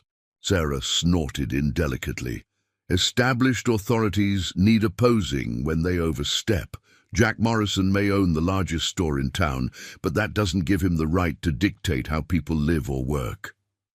At precisely 2 o'clock, Charlotte and Nathan entered Silver Creek's town hall, a modest building adjacent to the church. The meeting room was already filled to capacity, townsfolk packed onto wooden benches with barely room to shift position. A raised platform at the front held a long table, where the 5 council members sat with varying expressions of discomfort or determination. Mayor Wilson occupied the center position, flanked by Jack Morrison and bank manager William Campbell. On one side, blacksmith Joseph Miller and rancher Frank Thompson on the other. The composition suggested a divided council, 2 merchants aligned with Morrison's interests, 2 working men who might prove more sympathetic to practical considerations. Charlotte and Nathan found seats near the front, courtesy of Maggie Brooks, who had saved places for them. As they settled, Charlotte felt dozens of gazes upon them, some supportive, others openly hostile. Margaret Morrison, seated prominently in the front row opposite them, made no attempt to hide her contemptuous scrutiny. Mayor Wilson called the meeting to order with obvious reluctance. "We gather to address concerns raised regarding certain businesses and practices within town limits," he began diplomatically, "specifically whether particular arrangements at Dr. Taylor's medical practice meet community standards expected of Silver Creek establishments." "Speak plainly, Wilson," Morrison interrupted. "The issue is whether a woman with no medical credentials should be permitted to practice medicine while living unchaperoned in a bachelor's home. It's a matter of public health and public morality." Nathan rose immediately, his composure unwavering despite the provocation. "If we are speaking plainly, let's acknowledge what this is really about. Mrs. Adams is formally registered with the Territorial Medical Board as my apprentice, a legal position recognized throughout Montana Territory. Her presence in my household is as a respected employee with separate living quarters. Separate quarters under the same roof Campbell interjected, which creates the appearance of impropriety regardless of actual arrangements. I wasn't aware. The council regulated appearances rather than actions, Nathan countered evenly. Mrs. Adams's character is beyond reproach. Her work has substantially improved medical care available to this community, particularly for women and children who previously suffered in silence rather than consult a male physician. Charlotte maintained a dignified expression, despite her discomfort at being discussed as though absent. Around the room, she noted several women nodding agreement with Nathan's assessment. Mothers whose children she had treated, expectant women she had guided through pregnancy complications. No one questions Mrs. Adams's technical competence, Morrison stated dismissively. The issue is propriety. Silver Creek businesses must maintain standards that reflect our community values. A woman living in a man's household without the benefit of marriage or family relationship violates those standards. Does it indeed? The new voice came from Sarah Parker, who had risen from her seat near the back. If so, I must be violating standards as well, housing single men and women under one roof at my boarding house. That's different, Margaret Morrison objected immediately. Boarding houses have established protocols and separate facilities. As does my brother's residence, Sarah countered. The real difference is that Charlotte Adams threatens certain people's assumptions about women's proper place. The exchange ignited a wave of comments from the assembled crowd, voices rising as people took sides. Mayor Wilson banged his gavel, repeatedly, struggling to restore order. In the momentary lull that followed, Charlotte made her decision. She stood, smoothing her skirts with steady hands before addressing the council directly. Gentlemen, if I may speak on my own behalf. Mayor Wilson nodded, relief evident in his expression at having someone new take the floor. Proceed, Mrs. Adams. Charlotte surveyed the room, drawing strength from the supportive faces among the hostile ones. I came to Silver Creek as a widow, with infant twins, seeking security through marriage to Mr. Jack Morrison, who had advertised for a bride in Eastern newspapers. A ripple of reaction passed through the crowd at this direct reference to her initial rejection. Jack Morrison's face darkened, but Charlotte continued undeterred. Upon arrival, I found my circumstances misunderstood and my children unwelcome. When that arrangement failed, Dr. Taylor offered employment that recognized my educational background and provided accommodations suitable for a woman with young children. Her steady gaze moved from face to face among the council members. During these past 3 months, I have assisted with dozens of medical cases, maintained precise records of treatments and outcomes, and studied extensively to increase my knowledge of modern medical practice. Women who previously avoided treatment now seek care regularly. Children receive prompt attention for injuries and illnesses. Charlotte paused, drawing a deep breath before continuing with measured certainty. I understand concerns about appearances. Propriety matters in close communities, but surely substance matters more than appearance. The question before you isn't whether our arrangement looks conventional, but whether it serves the greater good of Silver Creek's citizens. The silence that followed her statement felt charged with possibility. She remained standing, shoulders straight, gaze steady, presenting herself not as a woman seeking approval, but as a professional defending her right to serve. Blacksmith Joseph Miller broke the silence, addressing his fellow council members. My wife Martha wouldn't be alive without Mrs. Adams's quick thinking when she hemorrhaged after our last baby came. Doc Taylor was 10 miles away at the Simpson place. Mrs. Adams knew exactly what to do, saved Martha's life before he could even get there. His weathered face hardened as he looked at Morrison. I don't much care about appearances when weighed against my wife's life. Rancher Thompson nodded agreement. My Agnes won't see any doctor but Mrs. Adams for her female complaints. Says she suffered for years before having someone she could speak to openly. Mayor Wilson sensing the council's division and the community sentiment, attempted compromise. Perhaps a formal chaperoning arrangement could address the propriety concerns while allowing Mrs. Adams's valuable work to continue. Or perhaps, Nathan said, rising to stand beside Charlotte, a more permanent solution is appropriate. He turned to face her directly, taking her hands in his. Charlotte Adams, I intended a more private setting for this, but circumstances demand directness. Will you do me the honor of becoming my wife, partner in life as you've become partner? In my practice? Gasps and murmurs erupted around the room. Charlotte's eyes widened at the public proposal, so different from their private discussion. Yet as she looked into Nathan's face, she saw not calculation, but genuine emotion, affection, respect, and something deeper that stirred answering feelings in her own heart. In that moment of connection, her doubts dissolved like morning mist under Montana sunshine. This was no marriage of convenience or strategic alliance, but the natural culmination of a relationship built on mutual respect, shared purpose, and growing attachment that she now recognized had matured into love on both sides. Yes, she replied, with quiet certainty. I will. The simple acceptance transformed the atmosphere instantly.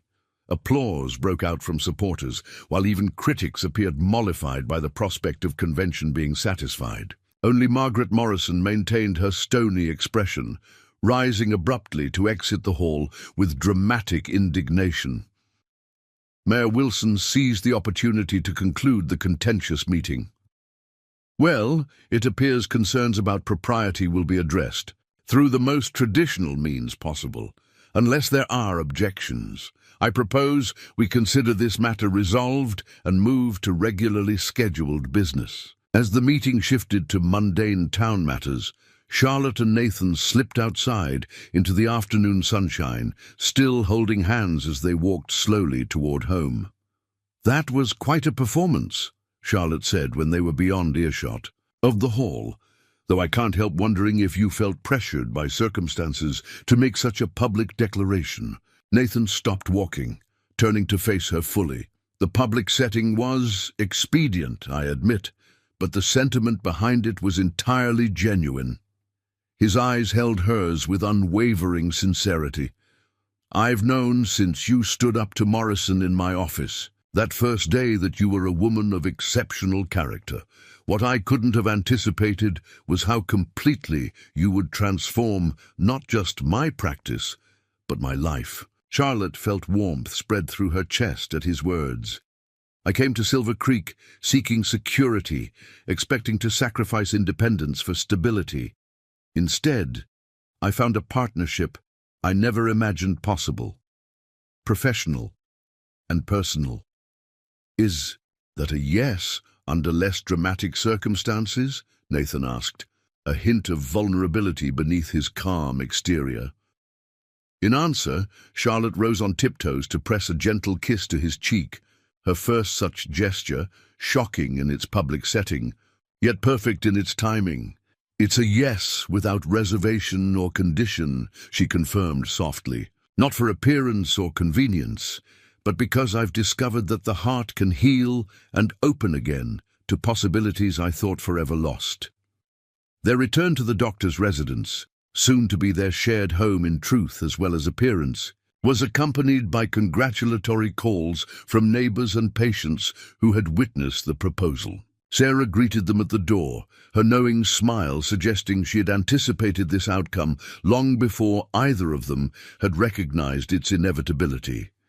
Inside, the twins babbled happily in their play area, unaware that their world had just shifted axis once again. Michael pulled himself up on unsteady legs, reaching toward Nathan with complete trust in his chubby hands. Emily watched her brother with calculating eyes, clearly planning her own approach to mobility.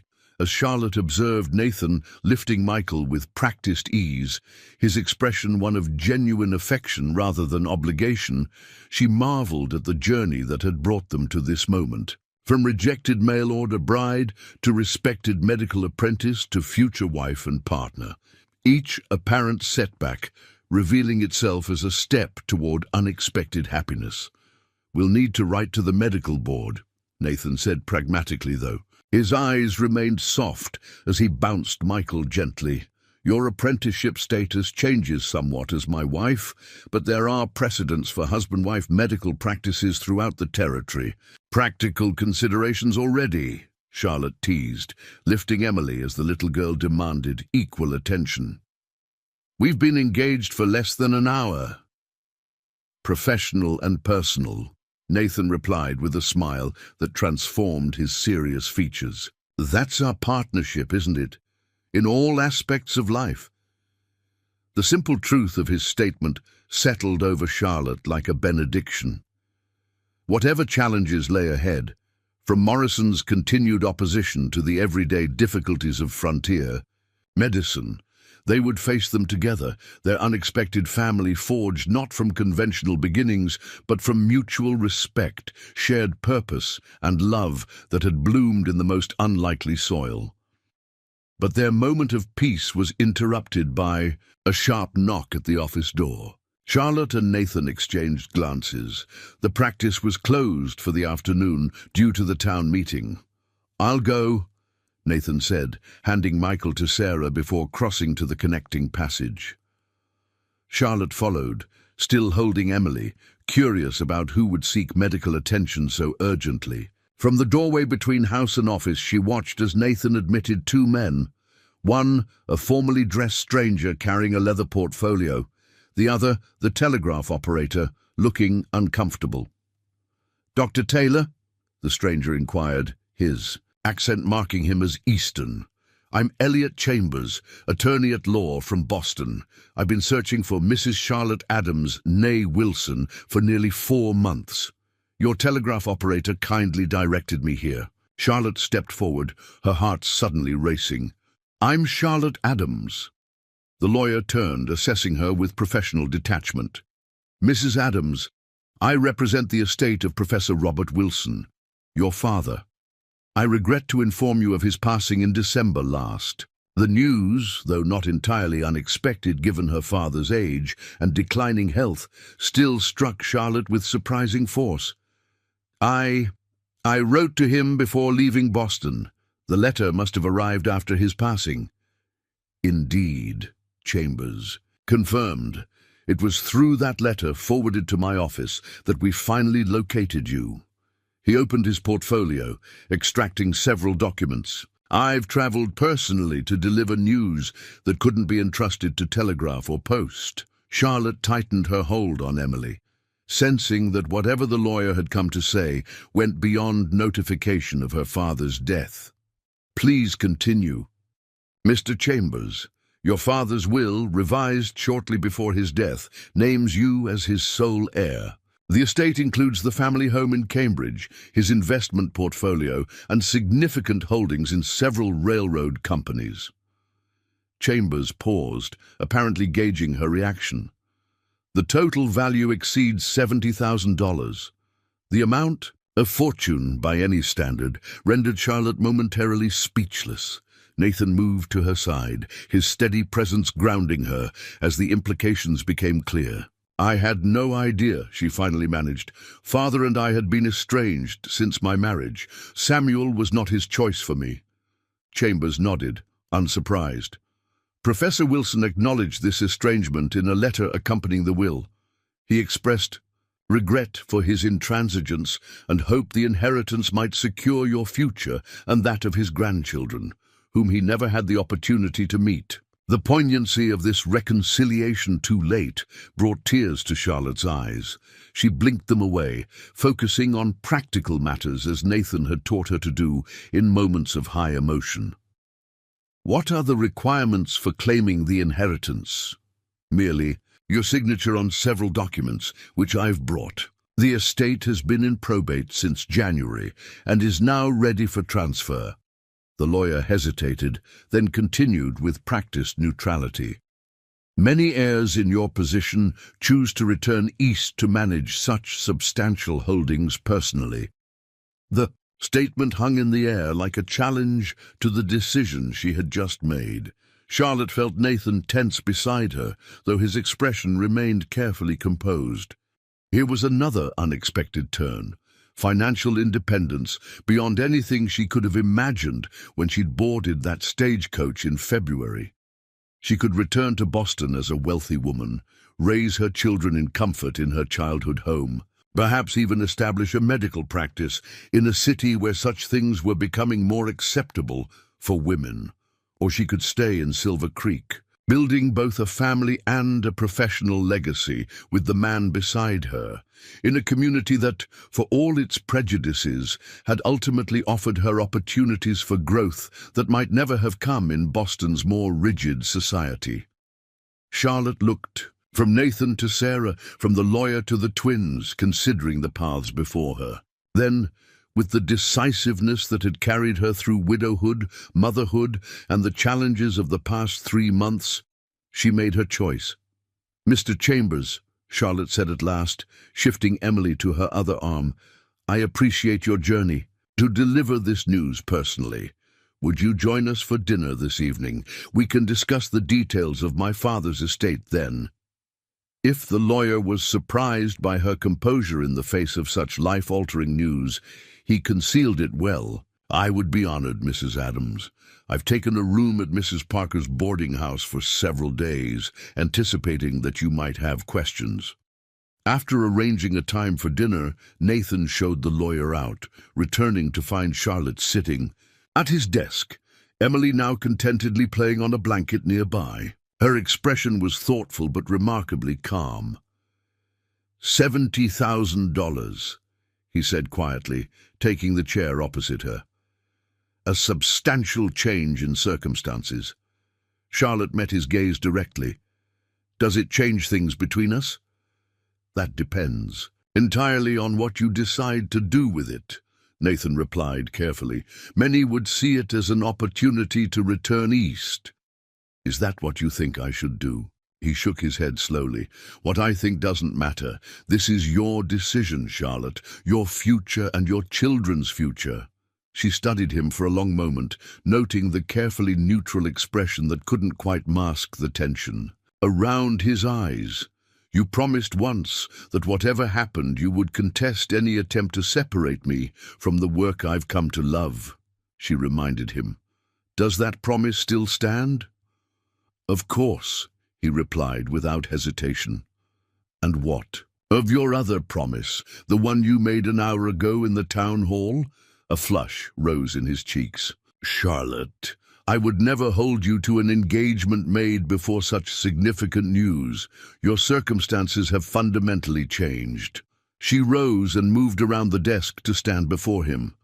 "My circumstances have changed," she agreed. "But my heart hasn't." Relief flooded his features as he reached for her hands. "You'll stay in Silver Creek." "I'll stay," she confirmed, "but not exactly as things were." Confusion replaced relief. "What do you mean?" "I mean, Dr. Taylor, that I intend to use my inheritance to expand our medical practice beyond anything Silver Creek has seen before." Excitement colored her voice as she continued.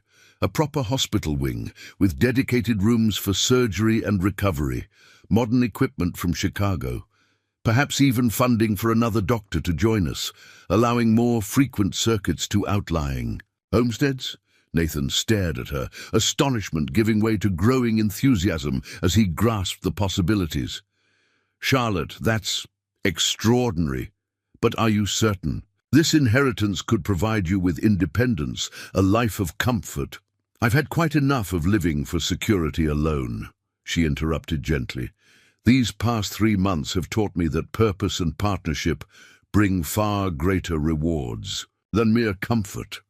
She squeezed his hands. "Besides, what better tribute to my father than using his legacy to build something meaningful? He was an educator. Now his estate will educate and heal." That evening, Mr. Chambers joined them for dinner, along with Sarah. As the lawyer detailed the specifics of Professor Wilson's estate, Charlotte asked precise questions about the legal structure of the inheritance and the flexibility she would have in managing the assets. "So I need not return to Boston permanently to claim the inheritance," she clarified. "No, though periodic visits would be advisable," Chambers explained. "The properties can be managed by the current estate agent. The financial holdings require more active oversight, but much can be handled through correspondence.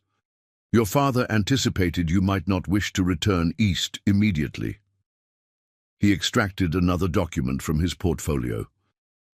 "This letter of introduction to the Montana Territorial Bank in Helena authorizes the establishment of accounts in your name, with assets transferred via telegraph from Boston." As the conversation progressed, Charlotte outlined her vision for using the inheritance, explaining her medical apprenticeship and the community's needs.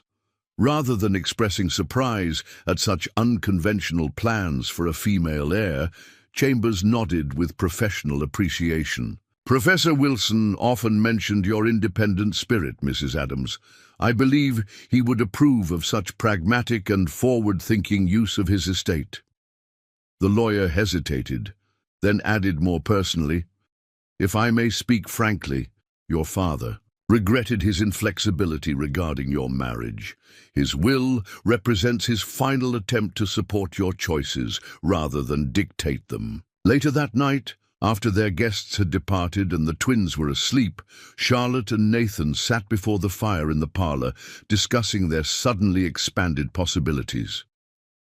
"Jack Morrison's face when he learns you're now the wealthiest one person in Silver Creek," Nathan mused, a smile playing at his lips. Charlotte laughed softly. "I care less about that than his reaction to our new hospital wing, which his store will no longer be able to overlook from its upper windows." "You truly intend to build it right here? We could establish something grander in Helena or even Great Falls." She shook her head firmly. "Silver Creek is where I found myself again, not as someone's widow or someone's mail-order bride, but as a person of value in my own right. This town deserves the best medical facility we can provide." Her expression softened. "Besides, it's where our family began." The Silver Creek Church had never looked more beautiful than on this early June morning. Wildflowers gathered from the surrounding prairie filled simple mason jars along the pews, their vibrant colors standing bright against the whitewashed walls. Sunlight streamed through windows thrown open to catch the gentle breeze carrying the sweet scent of early summer across the gathered congregation. Charlotte stood in the small antechamber, Sarah Parker making final adjustments to her dress. Ivory silk that Charlotte had ordered from Helena, arriving just days before the ceremony. The past 6 weeks since the town council meeting and the revelation of her inheritance had passed in a whirlwind of preparation, both for the wedding and for the expansion of the medical practice that would follow. The bank manager nearly swallowed his tongue when you presented the draft from Boston. Sarah chuckled, smoothing the delicate lace at the collar. "William Campbell's never processed a transaction that size in his life." His expression was nothing compared to the territorial medical boards when I submitted plans for the new medical center, Charlotte replied, touching the cameo brooch Sarah had insisted she wear, a Taylor family heirloom passing from one generation's bride to the next. "I believe they're still determining how to respond to a female benefactor establishing a hospital." Sarah stepped back to assess the final effect. "Perfect. Now, are the twins ready for their grand entrance?" Charlotte smiled, glancing to where 7-month-old Emily and Michael sat in matching outfits, unusually clean and presentable. They had grown remarkably in the month since arriving in Silver Creek. Both babies had begun crawling with determination, Michael slightly ahead in motor skills, while Emily excelled in verbal development. They would participate in the ceremony, in their own way, carried by Sarah and Maggie as honorary attendants. "As ready as they'll ever be," Charlotte replied. though I suspect Michael will attempt to escape the moment the ceremony begins. Andy is prepared for interception, Sarah assured her with a chuckle. That boy has grown remarkably nimble since— Your children arrived.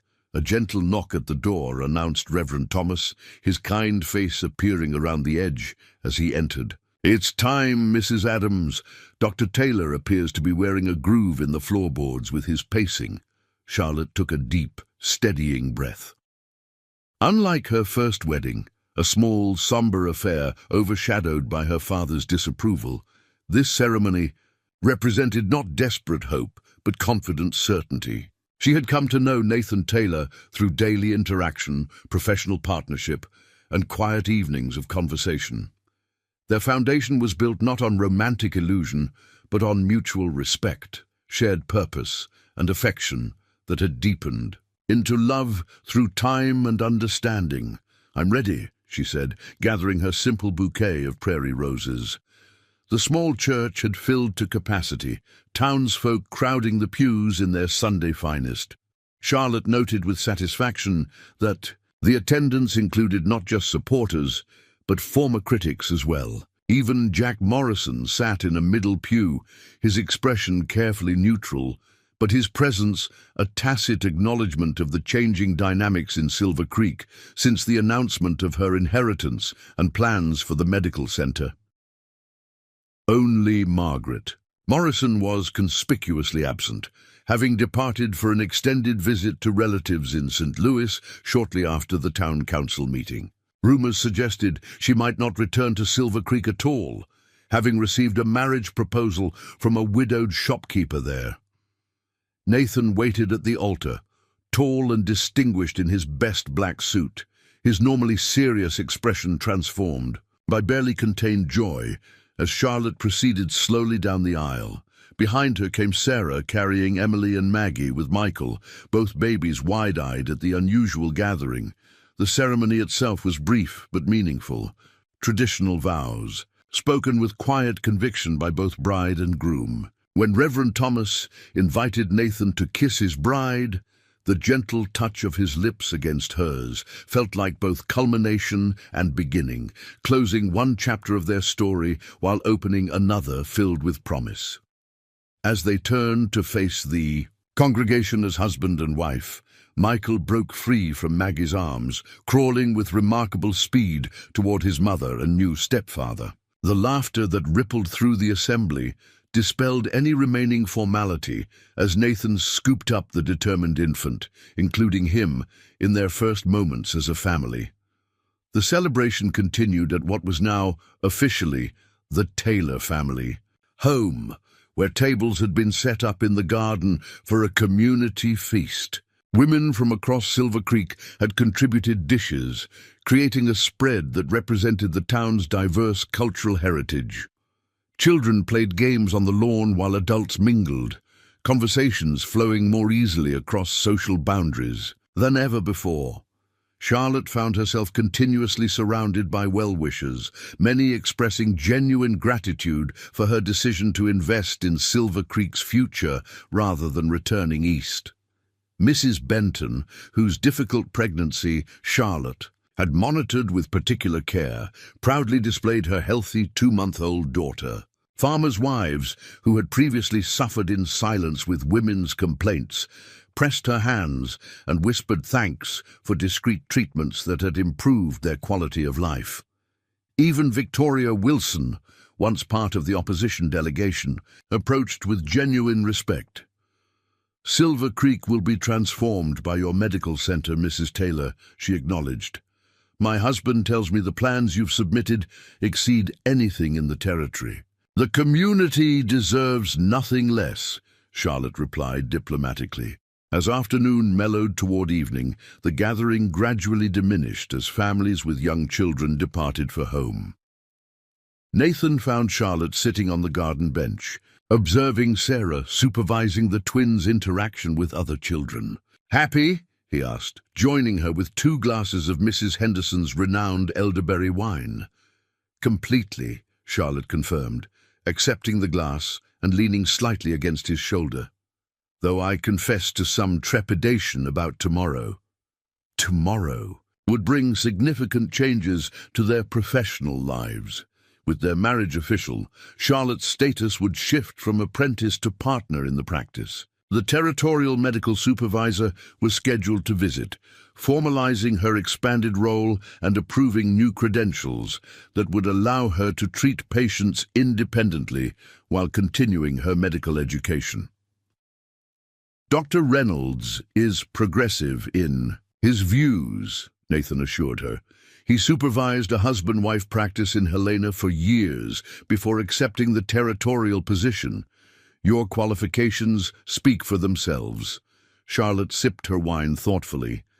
It's not just the inspection. The architects arrive from Helena next week to begin planning the new medical center.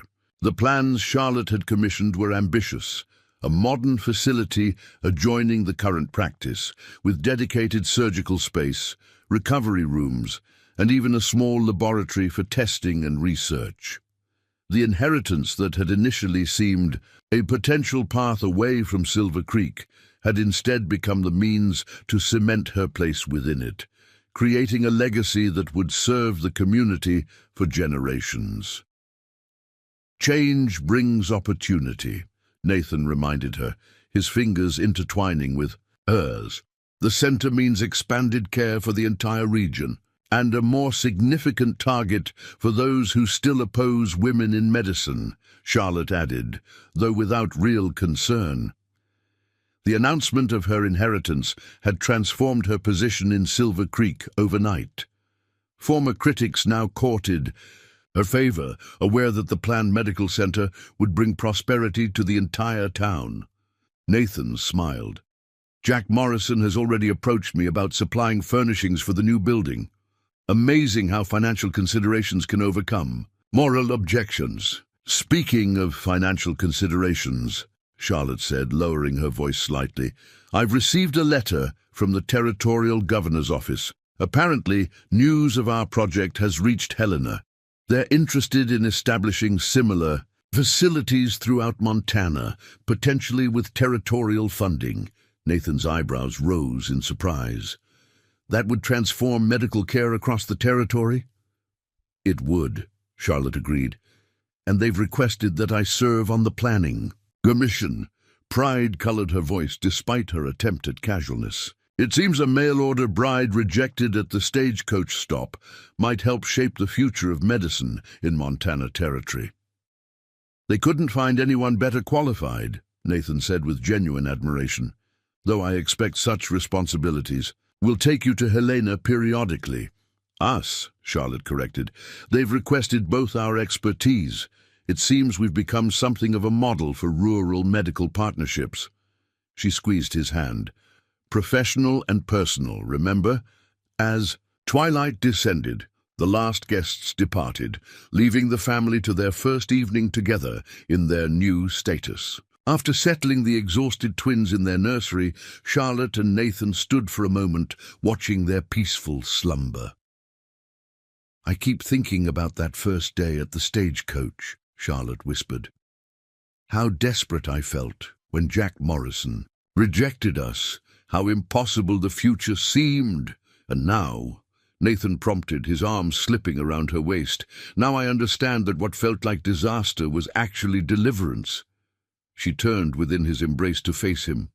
If Morrison had welcomed us as planned, I would have become exactly what I feared, dependent, voiceless, defined solely by my relationship to him. Instead, you've defined yourself, Nathan observed proudly.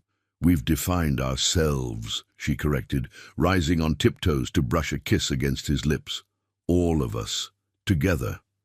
The family they had formed defied conventional origins, a rejected mail-order bride with infant twins, a widowed doctor still haunted by past losses, all thrown together by circumstance and chance recognition. Yet from these unlikely beginnings had grown something remarkable, a partnership that would heal not just themselves but countless others through the legacy they were building. 1 year later, Charlotte stood on the porch of their expanded home. watching as workers placed the final section of the sign above the entrance to the newly completed Silver Creek Medical Center.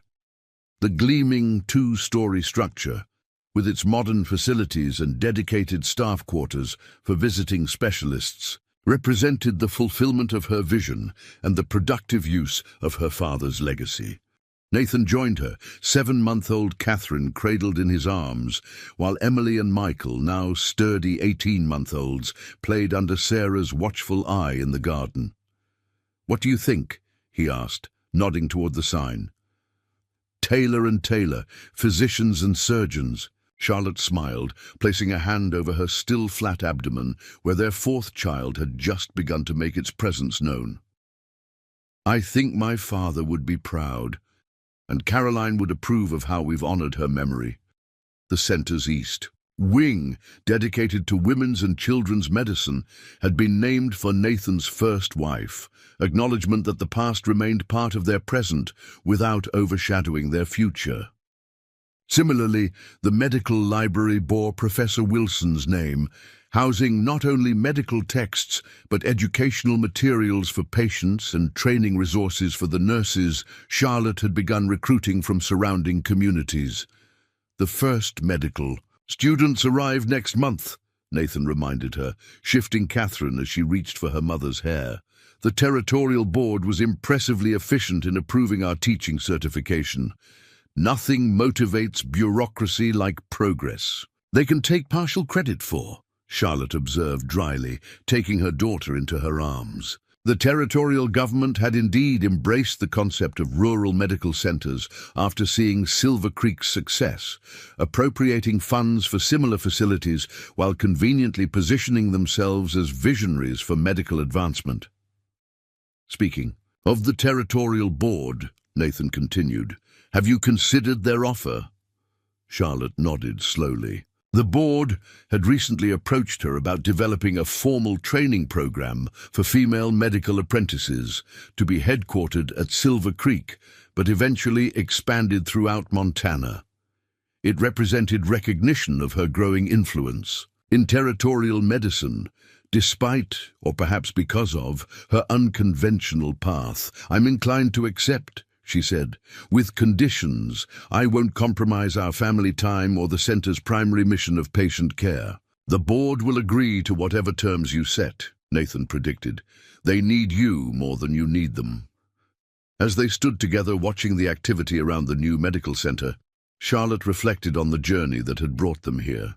From desperate widow to mail-order bride, to rejected traveler, to medical apprentice, to wealthy heir, to respected physician, each transformation, building upon the last, to create a life richer and more purposeful than anything she could have imagined.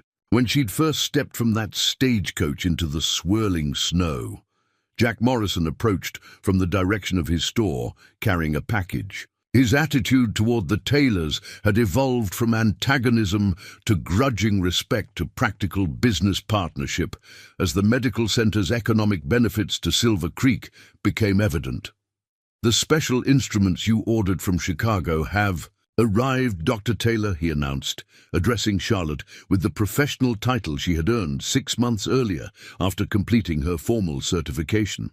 "Shall I have them delivered to the surgical suite?" "Yes. Thank you, Mr. Morrison," Charlotte replied pleasantly. "Dr. Reynolds will want to inspect them when he arrives tomorrow." As Morrison departed with a respectful nod, Nathan chuckled softly. "Remember when he insisted women had no place in medicine?"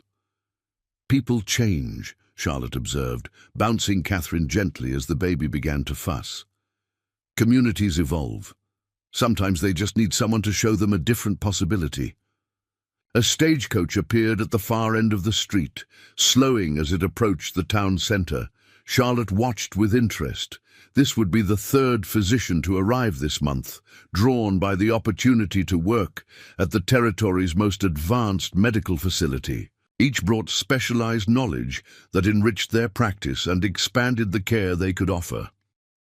"Another colleague arrives," Nathan noted, following her gaze.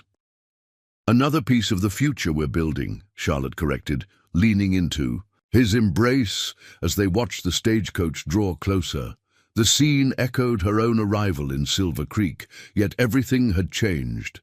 Where once a desperate young mother had faced rejection and uncertainty, now stood a confident physician and community leader.